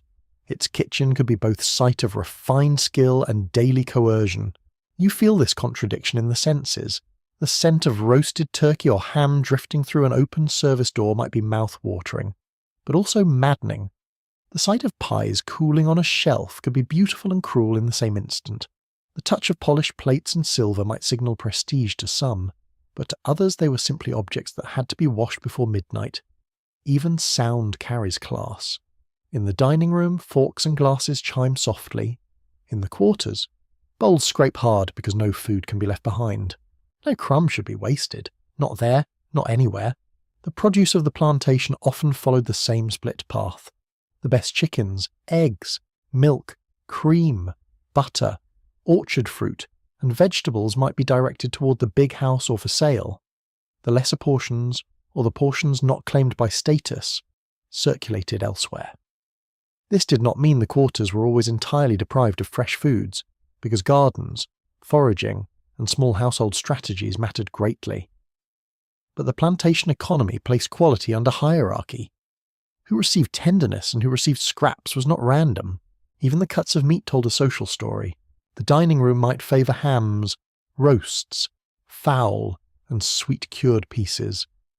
The quarters often made use of feet, ears, heads, intestines, rinds, backs, necks, and other parts that wealthier diners disdained or considered secondary. Yet this division had an unintended consequence. Black cooks and households developed extraordinary methods for turning those parts into prized dishes. Slow simmering, frying, smoking, seasoning, thickening, and pairing with starches or greens transformed cast-offs into flavour-rich food. Social contempt accidentally fed culinary innovation. Though accident is not quite the word, necessity is closer. The emotional texture of service also belongs here. To carry a dish you have prepared into a room where others enjoy it under chandeliers or candlelight, while your own family waits elsewhere, is a very particular kind of strain. To smell coffee and ham and pastry while knowing ration cornmeal sits at home. To hear guests compliment a table that your labour made possible. To clear plates still holding food your household could have used. These are not abstract injustices. They live in the nerves, in the jaw held tight, in the eyes kept lowered, in the mind silently calculating what might be salvaged later. At times, enslaved workers in domestic settings use proximity to food in subtle ways, preserving a little, redistributing a little, making sure something edible travelled where it was needed. Such acts could be practical, generous, or risky. They do not transform the big house into a place of kindness. They reveal human agency working inside a cruel system. People found ways to move nourishment through cracks in the structure because hunger was too serious to surrender to etiquette. By the end of the evening, the dining room empties. Candles burn lower. The smell of roast meat lingers in the curtains and polished wood. The kitchen remains hot, cluttered, and tired. Dishes stack up. Ashes settle. The labour is not finished just because the owners are done eating. It continues in washing, storing, scraping, sorting. Eventually some of what remains may travel outward, in bowls, in secret bundles, in memory of smells more than in actual food. And out in the quarters, that food, if it arrives at all, meets a different table, a rougher table, a truer one. There. What matters is not display, but use. Not impressing guests, but filling stomachs. Not the graceful serving of courses, but the careful stretching of each fragment. The contrast between the big house table and the meals of black Americans on plantations in 1850 is not merely a contrast in luxury. It is a contrast in purpose. One table exists to show off abundance. The other exists to outwit hunger. That makes the second table, in many ways, the more impressive one, because it asks more of the people around it, because it is built from less, because the knowledge required to make it work is harder earned. So you leave the polished room behind with its bright silver and heavy platters, and return in thought to the spaces where scraps become soup, where bones become broth, where leftovers lose their insult and become tomorrow's meal. The plantation may divide food by rank, but black hands continue to change food's final meaning. In that act of recooking, reusing, and refusing waste, the terms of the table shift slightly. Not enough to undo the system, never that, but enough to show where the real culinary intelligence lives. The hog announces itself long before it reaches the plate. You smell it in the smokehouse first, that heavy cured scent of salt, fat, wood, and thyme. It hangs in the air, dense and almost sweet around the edges, the smell of preservation itself. Then you see the cuts, slabs hanging in dim light, darkened skins, pale fat, strips of bacon, hams if they're destined for more favoured tables, jowls, feet, ears, heads, and pieces that wealthier people pretend not to value until hunger teaches them otherwise. In plantation America, the hog was not simply an animal. It was an entire food system, and black cooks knew exactly how to use it. You step into the world of pork now with your senses awake, because this is not polite table meat arriving in a neat slice. This is a creature broken down into possibilities. Every part offers something different. Fatback brings seasoning and calories, bacon brings smoke and salt, trotters enrich broth with gelatin and body, ears and snouts can be boiled, chopped or stewed, intestines, cleaned and handled with skill, become food rather than waste. Blood, liver, cracklings, skin, and bones each have their own uses. Nothing is minor when supplies are uncertain. Nothing gets ignored, or at least nothing should. The plantation economy often distributed pork to enslaved people as part of the ration system because hogs were practical animals. They could be raised efficiently, fed on scraps and forage, and preserved through salting and smoking. Pork kept well, travelled well, and delivered the precious combination of fat and protein that hard labour demanded. But the parts issued to labourers were not usually the elegant or generous portions set aside for elite tables. More often it was salt pork, bacon, fatback, or tougher cuts, useful but limited. That did not mean the result had to be limited. Skill widens a narrow ingredient. That is one of the great themes of this kitchen. Imagine a slab of salt pork laid on a board. It is firm to the touch, cool, streaked with fat, carrying the deep mineral smell of curing. Too salty to eat carelessly, too valuable to use foolishly. A cook studies it almost the way a carpenter studies wood, asking what the piece can become. Should a corner be cut off and diced into beans? Should a strip be fried and the grease saved? Should it be boiled first to tame the salt, then finished another way? The decisions matter, because one piece of pork may have to flavour several meals. A good cook can make salt do a great deal of work. Pork grease, especially, becomes one of the hidden engines of plantation food. Rendered slowly from fatback or bacon saved in a crock or cup, it can season greens, fry cakes, slick a pan, enrich beans, and turn thin food into satisfying food with only a spoonful or two. The smell of hot pork fat meeting onions or corn batter is immediate and irresistible. It blooms through the cabin, savoury, rich, almost luxurious despite its humble source. That first sizzle can make a tired room feel suddenly attentive. Everyone notices that sound. It means flavour has come in. The smokehouse deserves its own respect here. Smoke was preservation. Yes, but also character. Meat cured over wood carried a depth that fresh meat alone could not provide. Hickory, oak, and other woods left signatures in the flesh. The surface darkened, the interior tightened, salt penetrated, time transformed. A properly smoked piece of pork could anchor the taste of many future meals, even when used in modest amounts. The smokehouse was a pantry, but also a kind of flavour library. You run your hand near a hanging piece and feel the dryness of the outer surface, the firmness earned through weeks of work by salt and smoke. The air inside the smokehouse is cooler and darker than outside, thick with old wood and preserved fat. Tiny particles hang in the stillness. A knife entering the meat releases a fresh burst of scent, stronger and more alive than the room itself.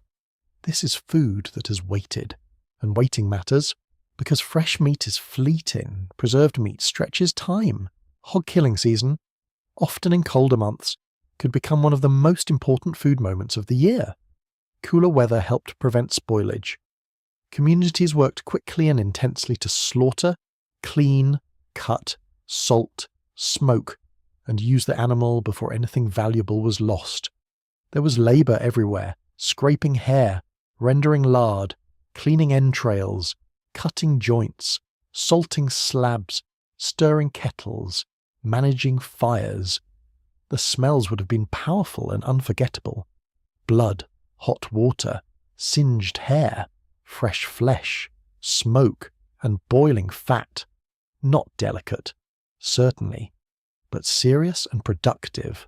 A quirky truth about hog processing is that some of the most prized textures came from parts modern diners often avoid. Cracklings.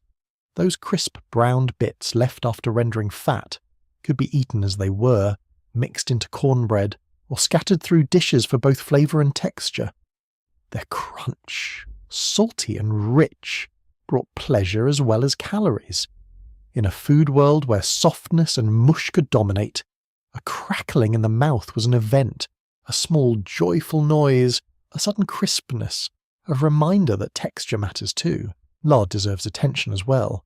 Rendered pig fat, pale and smooth once cooled, was enormously useful. It fried, baked, enriched and preserved. In households with access to it, lard could improve breads, pastries, and skillet cooking dramatically. The difference between a dry cake and a tender one might be only a little fat. The difference between bland vegetables and fragrant vegetables could be a spoonful warming in the pan. Fat carried flavour and fullness. It also carried survival in a very literal sense. The class divide remained sharp. Of course, fine hams and certain select cuts often travelled toward the big house or market. Yet even this division could not erase black culinary command over the whole animal. Enslaved cooks and households often became the masters of the less admired parts, making them delicious through technique. Chitterlings, for example, required extensive cleaning, patience, and careful cooking. Feet and tails made broths lush and sticky with body. Heads could become rich stews or pressed preparations. Ears added chew and flavour. Nothing here was used lazily. It had to be earned by labour first. That labour itself had meaning. Cleaning intestines, scraping skin, chopping bone, rendering fat, sorting cuts, all of it required steady hands and strong stomachs. There is no romance in pretending otherwise, yet the transformation from raw part to edible dish is one of the clearest places where food skill becomes visible. A person unfamiliar with the work might see only waste. A knowledgeable cook sees supper, seasoning, broth, and tomorrow's breakfast besides. Historians still debate how broadly certain hog dishes were eaten across different plantations and regions.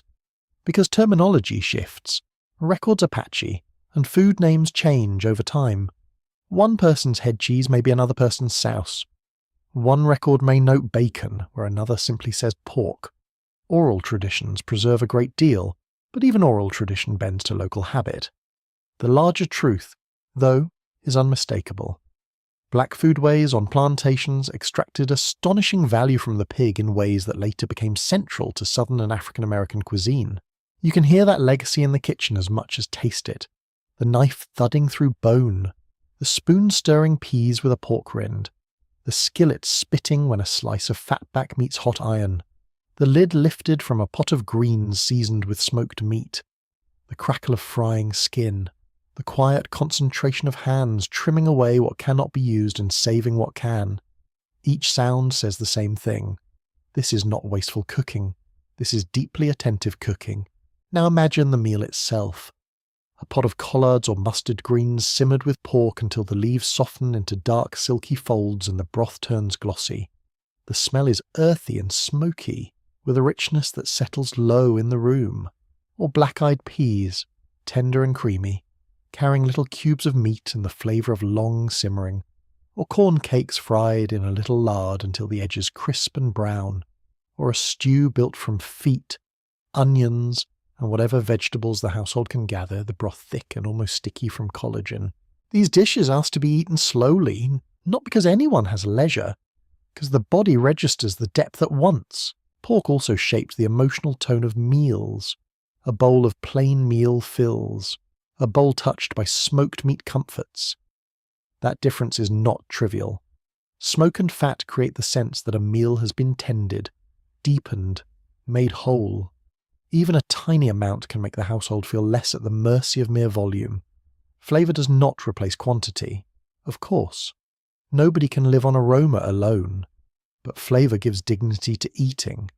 It tells the eater that the food was not simply dumped into a pot and surrendered to fate. There is a stronger idea underneath all this. The hog taught thrift, yes. But more than thrift, it taught systems thinking. How can one animal serve many purposes over time?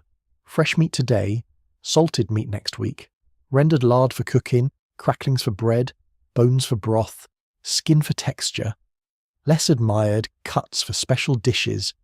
In a world where scarcity was constant, the ability to map an entire animal into a series of meals was a kind of intellectual power. Quiet intellectual power. The kind history often overlooks because it smells like the kitchen instead of the library. There could also be moments when pork marked celebration, though celebration under slavery always lived within limits. A larger serving than usual, a fresh slaughtered hog shared among several households, a stew thick enough to satisfy fully. These things could alter the atmosphere of an evening. Voices might rise, laughter might come easier. The smell alone could draw people close to the fire before the bowls were even filled. Hunger sharpens disappointment, but it also sharpens joy when food finally feels substantial. Yet the hog was never only pleasure. Salt meat could be harsh, monotonous, and unhealthy when over-relied upon.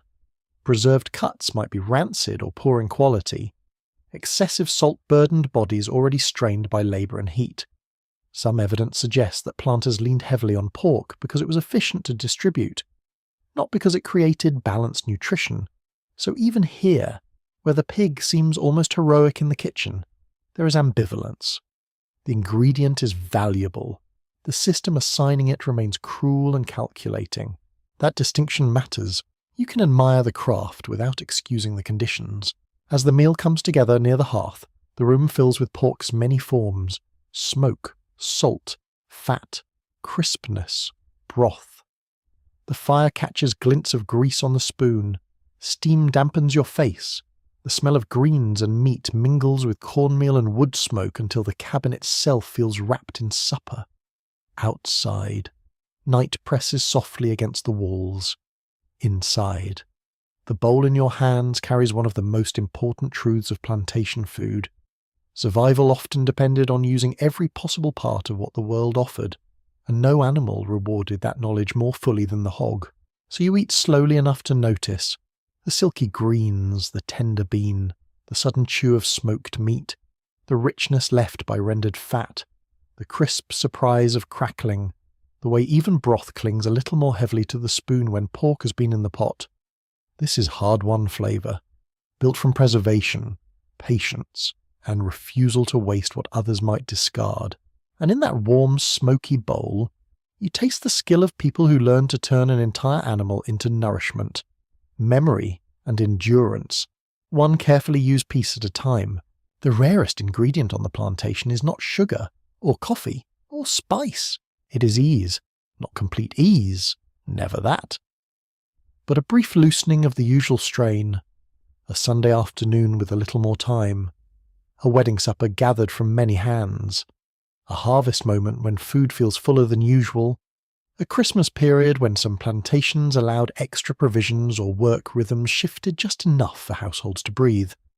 These moments were limited, uneven, and often shaped by the whims of owners. But when they came, food changed its tone. It stopped being only defense against hunger and became, for a little while, the center of gathering. You feel that change first in the air. The cabin yard is livelier. Voices carry farther. Children move in quick loops, not fully free, but lighter. Someone laughs while carrying wood. Someone else returns with a bowl or basket covered by cloth. The smells are richer and more varied than on an ordinary evening. There is the familiar smoke, yes, but also roasting meat, sweet syrup, perhaps fresh bread, perhaps fish frying, perhaps a pot of peas seasoned more generously than usual. The very mixture of smells tells you something special is happening. Food is not being made one household at a time alone. It is being made in company. That matters deeply, because a shared meal can do things a private meal cannot. On plantations in 1850, occasions of relative festivity often depended on a combination of planning, small savings, gardens, foraging luck, animal raising, and mutual exchange. A single household rarely produced abundance by itself, but several households together could create something that felt almost abundant for an evening. One family might bring greens, another peas, another fish. Someone may have a chicken, someone may have sweet potatoes, someone may have a little molasses or sorghum syrup, someone may know how to season a large pot so that every spoonful tastes complete. Food moves through community here. So does labour. The physical setup of such a gathering feels different too. More vessels near the fire, more hands at work, more bodies moving in and out of doorways. Perhaps a larger iron pot is hung, its contents stirred by someone with the strength and judgment to manage quantity without sacrificing flavour. Perhaps cakes of cornmeal are lined up near the hearth, waiting their turn. Perhaps sweet potatoes roast in ash while children are warned not to disturb them too soon. The whole space hums. Even fatigue has a different shape when it's attached to anticipation. A pot meant for many people has a specific sound. A deeper simmer, a heavier lid, a wooden spoon striking iron with a rounder note. You notice touch differently too. Hands brush as bowls are passed.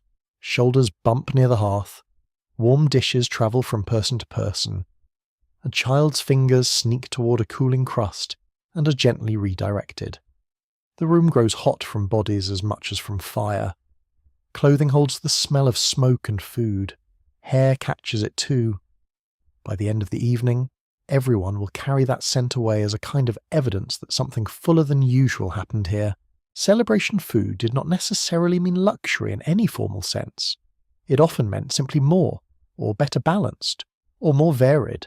A chicken stew with dumplings or corn cakes, fish fried crisp, rice dishes in regions where rice was familiar and available, greens rich with seasoning, peas cooked soft and full, sweet potato puddings or pies where ingredients allowed, molasses-sweetened breads, fruit, dried or fresh, entering the meal in some form, perhaps even coffee on rare occasions in certain households, though not commonly enough to call it expected. The important thing is contrast. Ordinary days teach restraint. Special days permit a little release. Religious observance also played a role in shaping these moments. Sundays could bring not just rest from some forms of labour, when permitted, but also gatherings where food and fellowship merged. Prayer meetings, baptisms, and informal worship created opportunities for people to come together, speak, sing, and eat in ways that nourished more than the body. The sound of spirituals rising into evening air, mixed with the smell of simmering pots and warm earth, must have created a sensory world difficult to forget. Sound and food braided together, one filling the spirit, the other the stomach. This is where memory gathers, not in grand speeches, in a shared bowl, in a song heard through smoke, in the taste of something sweeter than usual. There were weddings too, sometimes formalized, sometimes not recognized by law, but deeply recognized by the people involved. Food at such events could carry unusual tenderness. Households stretched themselves to contribute because the occasion asked for witness as well as nourishment. A wedding supper might include extra meat, special cakes, boiled peanuts, stews, vegetables from several gardens, perhaps sweet preparations made with molasses or seasonal fruit. The exact menu would vary widely, but the point was not refinement. It was honouring a union through the best food that could be managed under difficult circumstances. That gives the meal emotional weight. It is no longer just about filling hunger, it is about marking life. A quirky detail from the broader history of African American celebrations is how often food served as coded communication, without needing explicit words. The quality of a table, the effort visible in the preparation, the dishes chosen, and who was invited all signalled care, alliance, and mutual respect. A well-seasoned pot or a sweet dish saved for an honoured guest could say what the social system would not allow people to proclaim openly. Generosity became its own language. Children likely experienced these gatherings with particular intensity. They would notice the unusual smells first, then the unusual bustle, then the unusual freedom to hover close and hope for extra portions. A child handed a warm piece of sweet potato or a cake glazed lightly with syrup might remember that taste for years. Childhood memory attaches fiercely to special food. In a life structured by routine scarcity, even a modestly festive meal could shine with almost impossible brightness. Older people would notice something else: continuity. The methods used in these gatherings often carried traces of older culinary traditions and communal habits. Shared pots, one dish feeding many, seasoned greens, rice and peas in some regions, fried fish, stewed meats, sweet root vegetables, all of these eco-patterns with African, Southern, and Creolized histories. No single meal can stand for every plantation or every black community, but the larger principle is clear. Celebration did not require imported finery to feel meaningful. It drew power from skilled cooking, gathered ingredients, and the collective act of showing up. Historians still debate how much room enslaved communities truly had for unsupervised celebration, because conditions differed dramatically. Some plantations allowed more Sunday mobility than others. Some enforced stricter surveillance. Some gatherings were tolerated because they were seen as harmless or useful. Others were limited or broken up.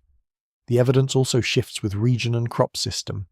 A plantation near a town, river, or multiple neighbouring farms might allow more movement and exchange than an isolated one. So there is no single pattern that fits every place. What can be said with confidence is that where people found a room to gather, food usually stood near the centre. That is true in almost every human society, and especially true where daily life is hard. Listen closely now to the evening itself. The low murmur of conversation, a quick burst of laughter, a spoon scraping the bottom of a large pot, someone humming while tending cakes near the fire, feet shifting in packed dirt, a baby fussing and then settling against a shoulder, the little gasp when hot food reaches the tongue too quickly. The whole gathering has an acoustic texture.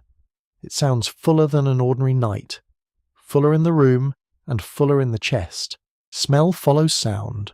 Pork seasoning the greens, fish crisping in fat, cornbread or hoe cakes browning, molasses warming enough to pour, sweet potatoes opening at the seams, maybe a pot with dried fruit or berries bubbling gently into something like a dessert. Dessert may be too grand a word for some of these creations, yet sweetness after a main meal changes the emotional weather immediately. It invites lingering. And lingering matters. Not every important act is dramatic. Sometimes it is simply refusing to rush away from one another. You begin to understand that celebratory meals offered more than temporary fullness. They also created social space, however fragile. People could exchange news, settle tensions, observe courtship, comfort grief, and strengthen ties while eating. Food slowed time just enough to let community become visible.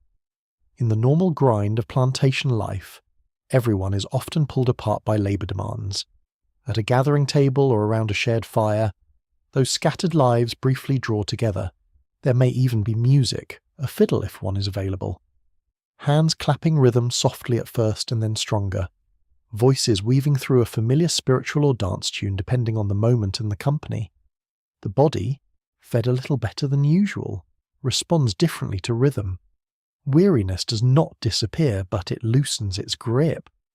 A full enough stomach can support laughter, and laughter can make a poor bench feel almost comfortable. Food does not erase danger, of course.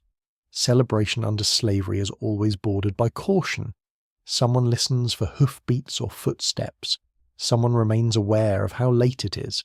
Someone knows exactly how much freedom is being taken, and how much must be performed as harmlessness.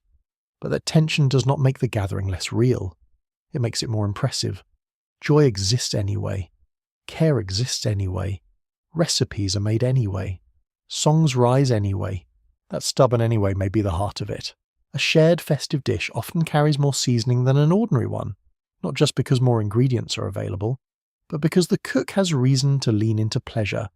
Greens may simmer longer, meat may be cut more generously, cakes may be turned more carefully for the best crust, syrup may be drizzled a little more freely, a pudding may be smoothed on top before serving. The body recognizes these gestures instantly. This is food made not only to sustain, but to honor. Imagine your bowl now. It is warmer, heavier, more aromatic than usual. The broth is rich. The peas are perfectly soft. The fish is crisp enough to flake apart with a satisfying crackle. A roasted sweet potato waits beside everything else, splitting open with fragrant steam. Someone passes you a small extra piece of bread or cake because there is enough tonight, or almost enough. That little excess feels astonishing. It tastes like being remembered.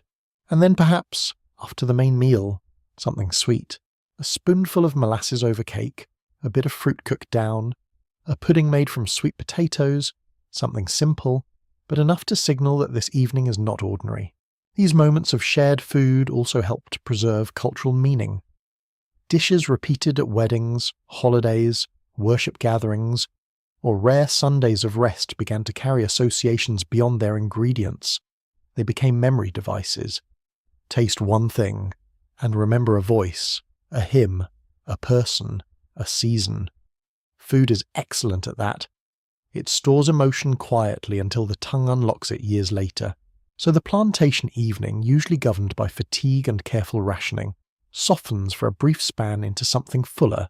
Smoke drifts upward. Voices circle around the fire. Bowls are refilled if possible. Children grow drowsy against elders. Sweetness lingers on fingers. The night air outside smells of cooling ashes and trampled grass.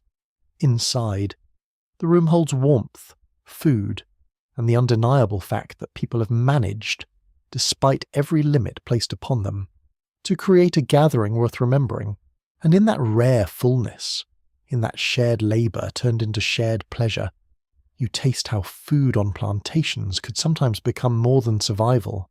It could become witness, affection, and a quiet insistence that life contained joy no system had the right to deny. Now the fire burns lower, and the room grows quieter in a different way. Not the quiet of sleep exactly, more the quiet of wondering. You sit with a bowl, a spoon, and a thought that would not have fit easily into plantation life itself, but fits very naturally into history. How do we know what people truly ate? Not what owners claim to provide, not what sentimental memory later polished into story, not what a cookbook imagined should appear on a table, what actually reached the mouth, warmed the stomach, or failed to do either. It turns out this question is harder than it looks, and that difficulty matters. Food history sounds intimate because everyone eats, yet the daily eating of poor and oppressed people often slips away from the written record. Grand menus survive, household account books survive, cookbooks survive, letters about dinner parties survive. The smell of a thin pot at the back of a cabin does not survive so neatly. So when historians try to reconstruct what black Americans ate on plantations in 1850, they work like careful listeners in a room where many voices overlap and some are still whispering. One of the loudest voices comes from plantation records. Ledgers, ration lists, purchasing accounts, smokehouse tallies, and agricultural reports all provide clues. They tell us what planters bought, stored, distributed, and raised. Cornmeal appears repeatedly, pork appears, fish appears in some regions, molasses sometimes enters the record, so do peas, sweet potatoes, flour, rice, beef, and seasonal produce depending on place. These records are valuable because they show the food system as owners understood it. But that is exactly the problem. They show the owner's view, and the owner's view is rarely neutral. A ledger can tell you that a ration was issued. It cannot tell you whether the cornmeal was fresh or damp, whether the pork was rancid, whether distribution was equal, or whether the quantity actually met human needs. Plantation records often speak in the language of order. They prefer neat numbers, predictable categories, and the appearance of adequate management. Hunger is messier than that. So historians use these records with caution. Useful? Yes. Sufficient? No. The second set of voices comes from formerly enslaved people themselves, especially in autobiographies, interviews, memoirs, and oral histories collected later in life. These sources can be vivid, detailed, and emotionally true in ways no ledger could ever manage. People remembered the taste of corn pone, the smell of smokehouses, the rarity of sugar, the pleasure of watermelons, the monotony of meal, the desperation of lean times, and the ingenuity required to make scraps edible. Such testimonies bring the sensory world back into focus. You can almost hear the relief in them when a rare good meal appears, or the bitterness when it does not. Yet memory has its own difficulties. A person recalling childhood from old age is doing many things at once. Remembering, yes, but also interpreting, selecting, compressing, perhaps responding to an interviewer, perhaps reshaping experience through later knowledge. Some interviews were taken under conditions that influenced what people felt safe saying. Others were written down by interviewers whose own assumptions affected the final text. Historians do not reject these sources for that reason. They read them carefully, aware that memory is both precious and imperfect. That tension is actually part of the truth. A third voice comes from archaeology, which sounds far less intimate until you imagine what it can reveal. Dig beneath old quarters and you may find broken bowls, fish bones, animal teeth, oyster shells, seeds, charred corn, peach pits, storage jars, cooking pots, and fragments of daily life too ordinary for anyone to write down. A rabbit bone in the soil can confirm what a ledger ignored. Fish scales or shell middens can reveal heavy use of water resources. The remains of garden beds, storage pits, and cabin hearths tell their own stubborn stories. Archaeology cannot speak in complete sentences, but it speaks with objects that have no reason to flatter anyone. Bones are honest that way. Seeds too. A pit from a fruit tree says someone ate fruit. A turtle shell says something more interesting happened in that pot than the ration book admits. Then there is the evidence of regional food continuity. Historians look at dishes and methods that later became strongly associated with black southern life and ask which elements likely reach back into plantation times. Rice and peas in low country areas, okra stews, greens seasoned with pork, corn cakes, sweet potato dishes, fish preparations, the use of offal and less admired cuts. These continuities do not prove that every dish looked exactly the same in 1850 as it did later.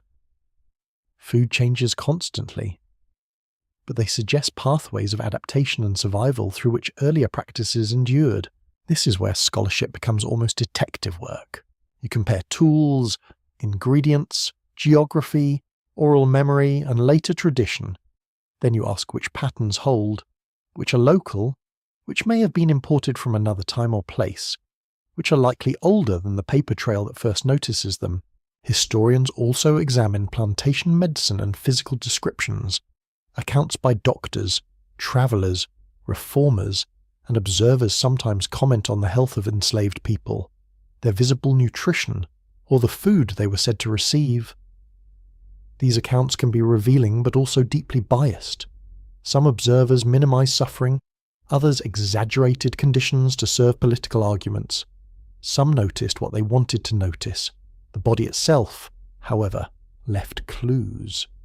Reports of malnutrition, digestive issues, stunted growth, vitamin deficiencies, and exhaustion can all point back toward dietary realities that rations alone fail to capture. Even the absences are revealing. When a planter boasts of generosity, historians ask why he felt the need to boast. When a former slave recalls stealing food, historians ask what shortage made theft worth the risk. When a site yields many fish bones, historians ask how often water food supplemented official provisioning. A quirky example of scholarly uncertainty lies in how historians interpret access to certain delicacies or rare treats. Did enslaved children receive fruit from orchards more often than formal records suggest?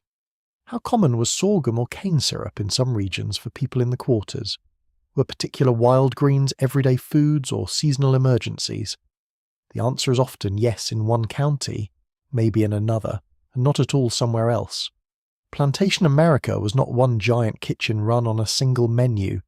Crop system, soil, local ecology, market access, owner temperament, and community knowledge all shape the table. That local variation can frustrate people who want a simple list. But history rarely respects simple lists.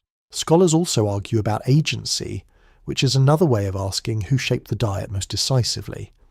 One interpretation emphasizes planter control, ration systems, labor discipline, and structural deprivation. Another emphasizes enslaved ingenuity, gardens, foraging, fishing, community exchange, and culinary adaptation. Both are right, to a point. The challenge is balance. Too much emphasis on control, and you risk making enslaved people appear passive recipients of whatever was handed out. Too much emphasis on ingenuity, and you risk romanticizing survival under coercion.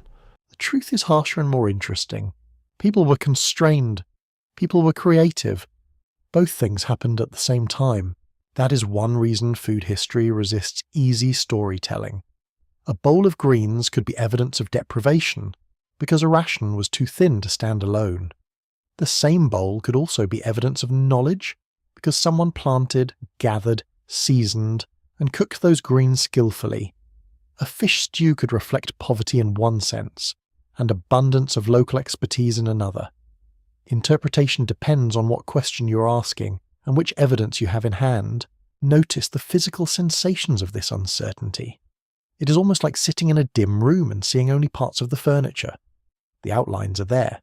Cornmeal, pork, gardens, fish, sweet potatoes, peas, greens, scraps, smoke, labour, hunger, skill.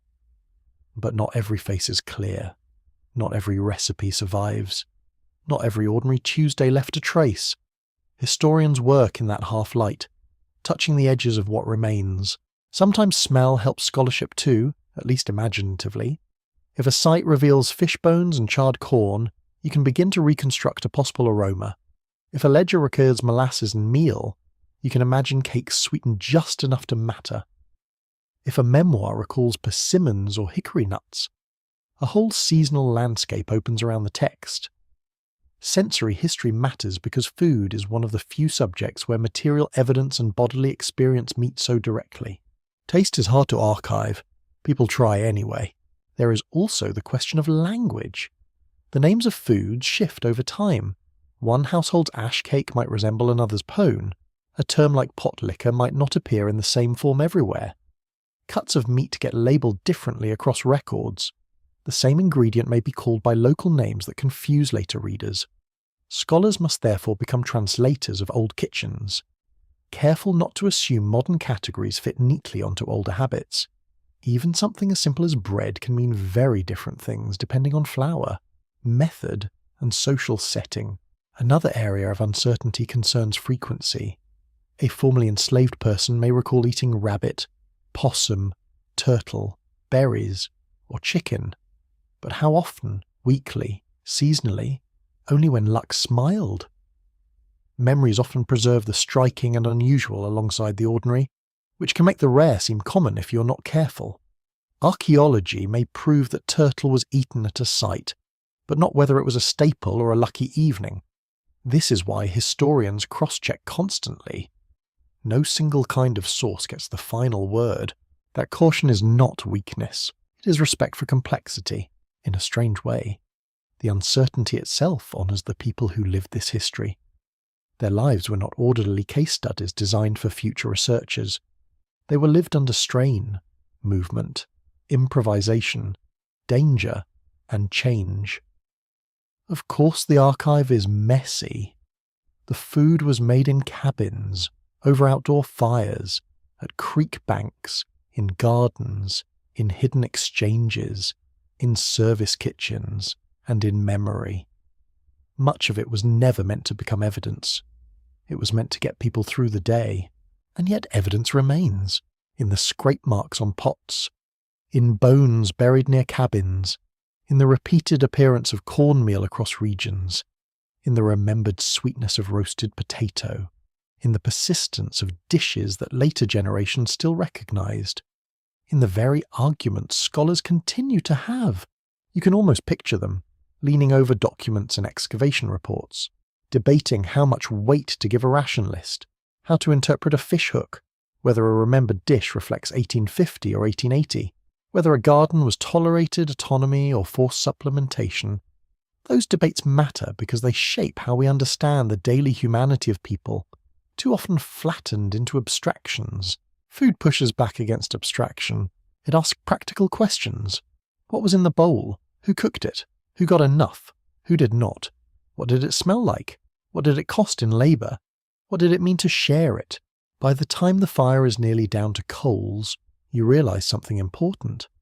The uncertainty around plantation food is not an empty gap. It is a textured field of clues. Some clues come from paper, some from memory, some from soil, some from recipes and habits that outlived slavery itself. Historians may still argue over details, and they should, because precision matters. But the broad picture has emerged with remarkable force.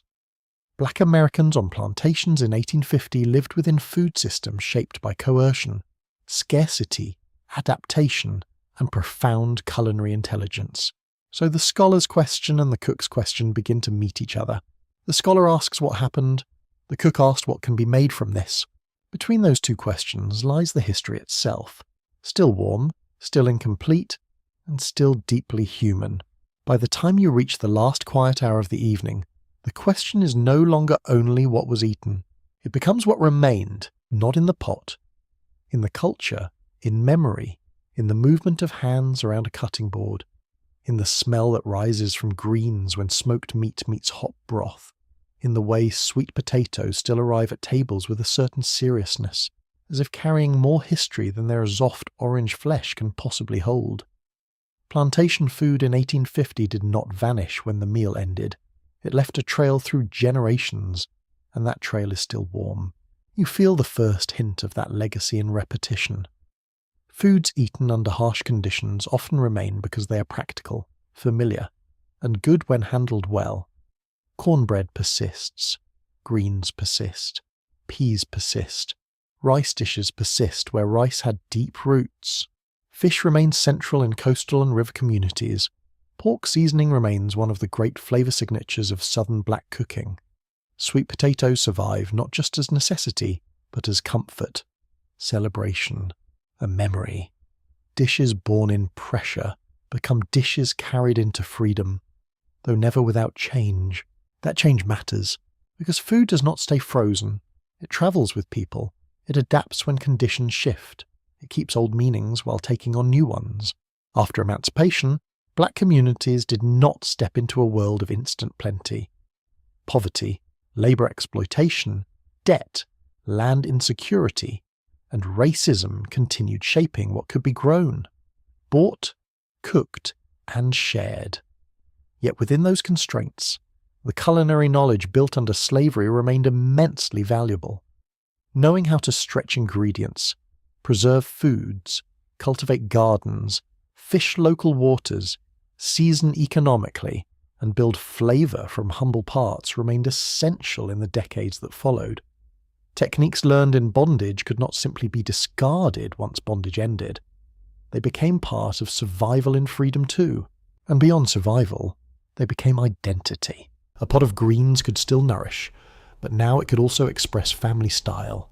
A pan of cornbread could still fill stomachs, but now it could mark belonging.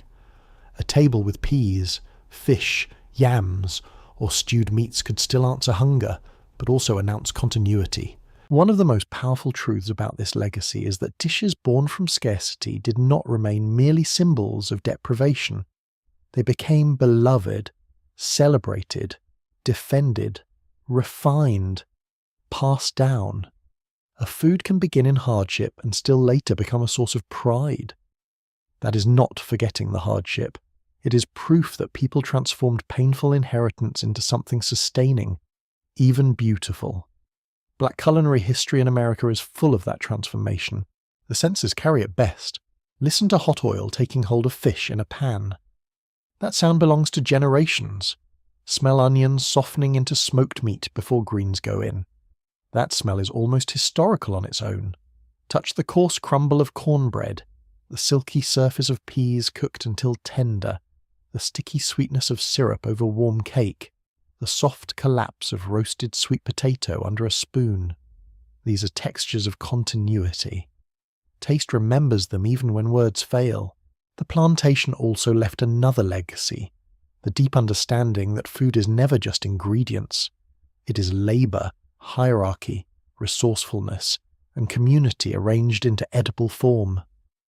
Black Americans carried that understanding forward into domestic work, farming, church suppers, urban kitchens, roadside stands, family reunions, community fish fries, holiday tables, and restaurant culture. Food remained tied to care and endurance. It also became tied to entrepreneurship, artistry, and public recognition. That shift is important, because the same culinary intelligence once hidden in cabins and service kitchens eventually helped shape entire regional cuisines. Southern food without black influence is impossible to imagine honestly.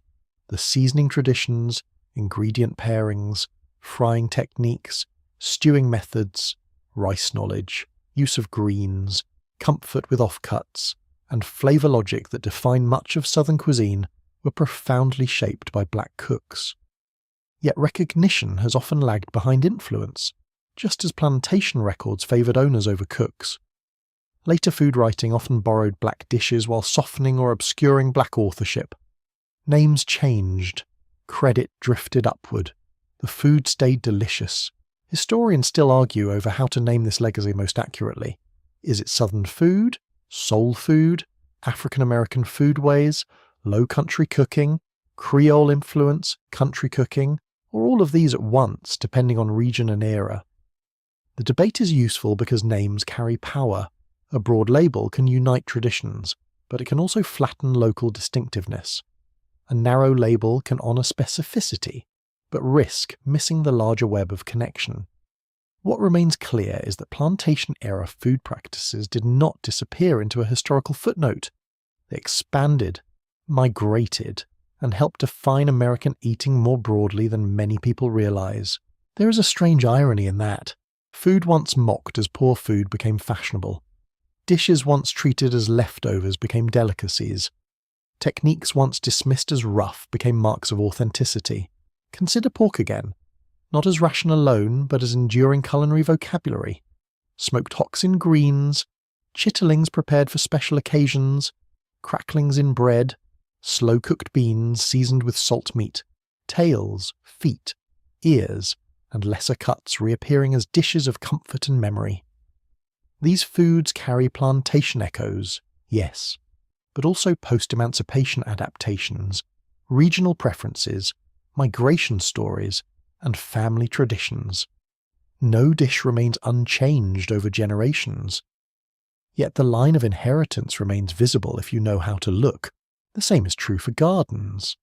The small patch of ground beside a cabin left descendants in backyard gardens, church plots, rural homesteads, and urban vegetable patches. Black gardening traditions became part of food security long after slavery ended. Tomatoes, greens, okra, peas, beans, peppers, herbs, and sweet potatoes continued to fill kitchens not only because they were affordable, but because they belonged there. A garden is practical, certainly. It is also a statement that nourishment can still be coaxed from difficult ground. That image travels well across generations. Hands in soil, seeds in a jar, children learning what to pick and when, recipes adjusting to what the season gives. The movement of Black Americans from the rural South into cities during the late 19th and 20th centuries carried these foodways even farther. People brought recipes north and west. Greens appeared in city kitchens. Cornbread moved into apartment ovens. Fish fries and barbecue traditions travelled. Sweet potato pie, field peas, stewed beans, smothered meats, and cast iron cooking all found new homes. Migration altered ingredients and access. But memory kept old structures alive. A city block could still smell like southern smoke and onions on a Sunday. Food became portable history and portable comfort. A quirky but revealing detail of this legacy is how often dishes born from strict economy remain associated with celebration. Why do some families prepare labour-intensive foods for holidays when easier options exist? Because those dishes carry weight. Chitterlings at New Year, greens on a feast day, sweet potato pie at a family table, slow peas or beans at a gathering. These are not efficient choices alone. They are ceremonial choices. They say this meal matters enough to honour the old knowledge. That is how hardship becomes heritage without being erased. Of course, legacy can be complicated. Some later generations rejected certain foods because they were too closely tied to poverty or painful memory. Others embraced them fiercely for the same reason, insisting that what ancestors made under harsh conditions deserved reverence rather than embarrassment. Both responses are understandable. Food can comfort and wound at once.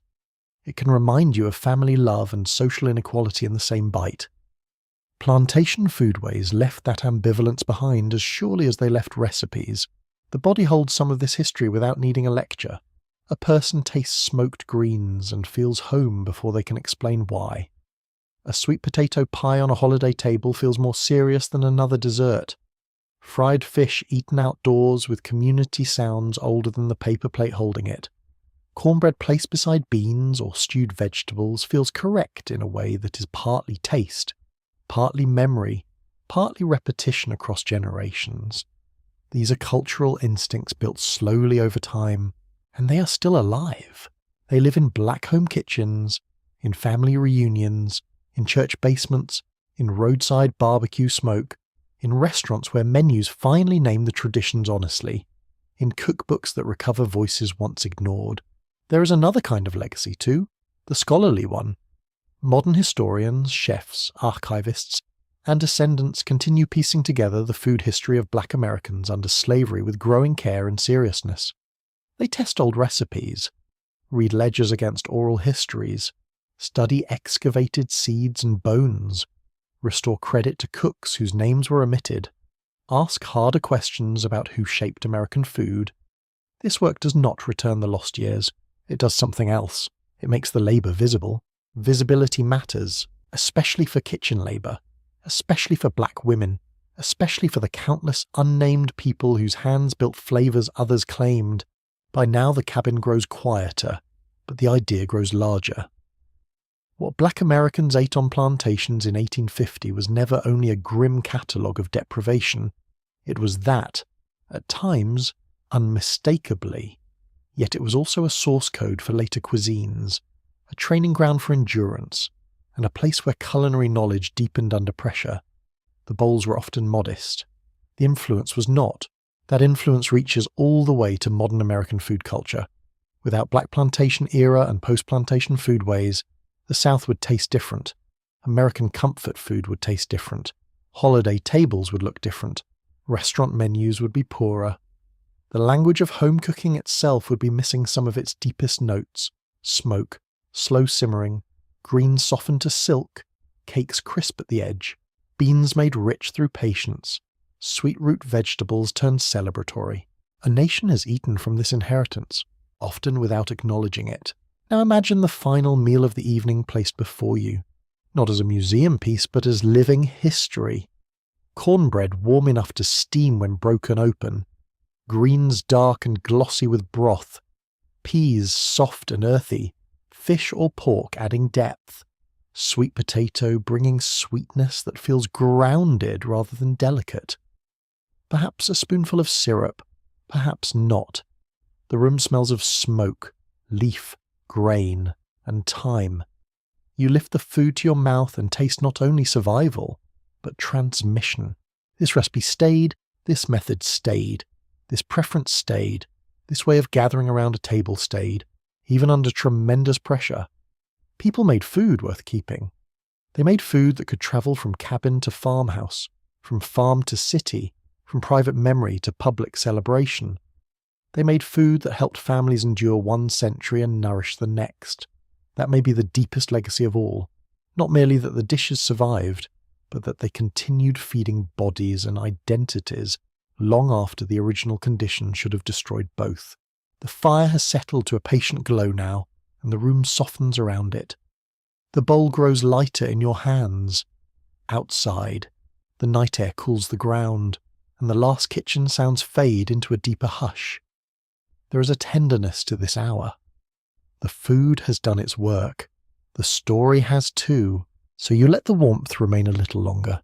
You think of smoke rising through dark rafters, of greens folding down in a pot, of a sweet potato splitting open near the coals, of hands that measured meal by feel, not by cup, of gardens in small strips of earth, of fish pulled from quiet water, of scraps transformed into dishes remembered for generations. You do not need to rush away from any of it. Let the textures blur softly now. Let the smells become gentler. Let the hard edges of the day loosen.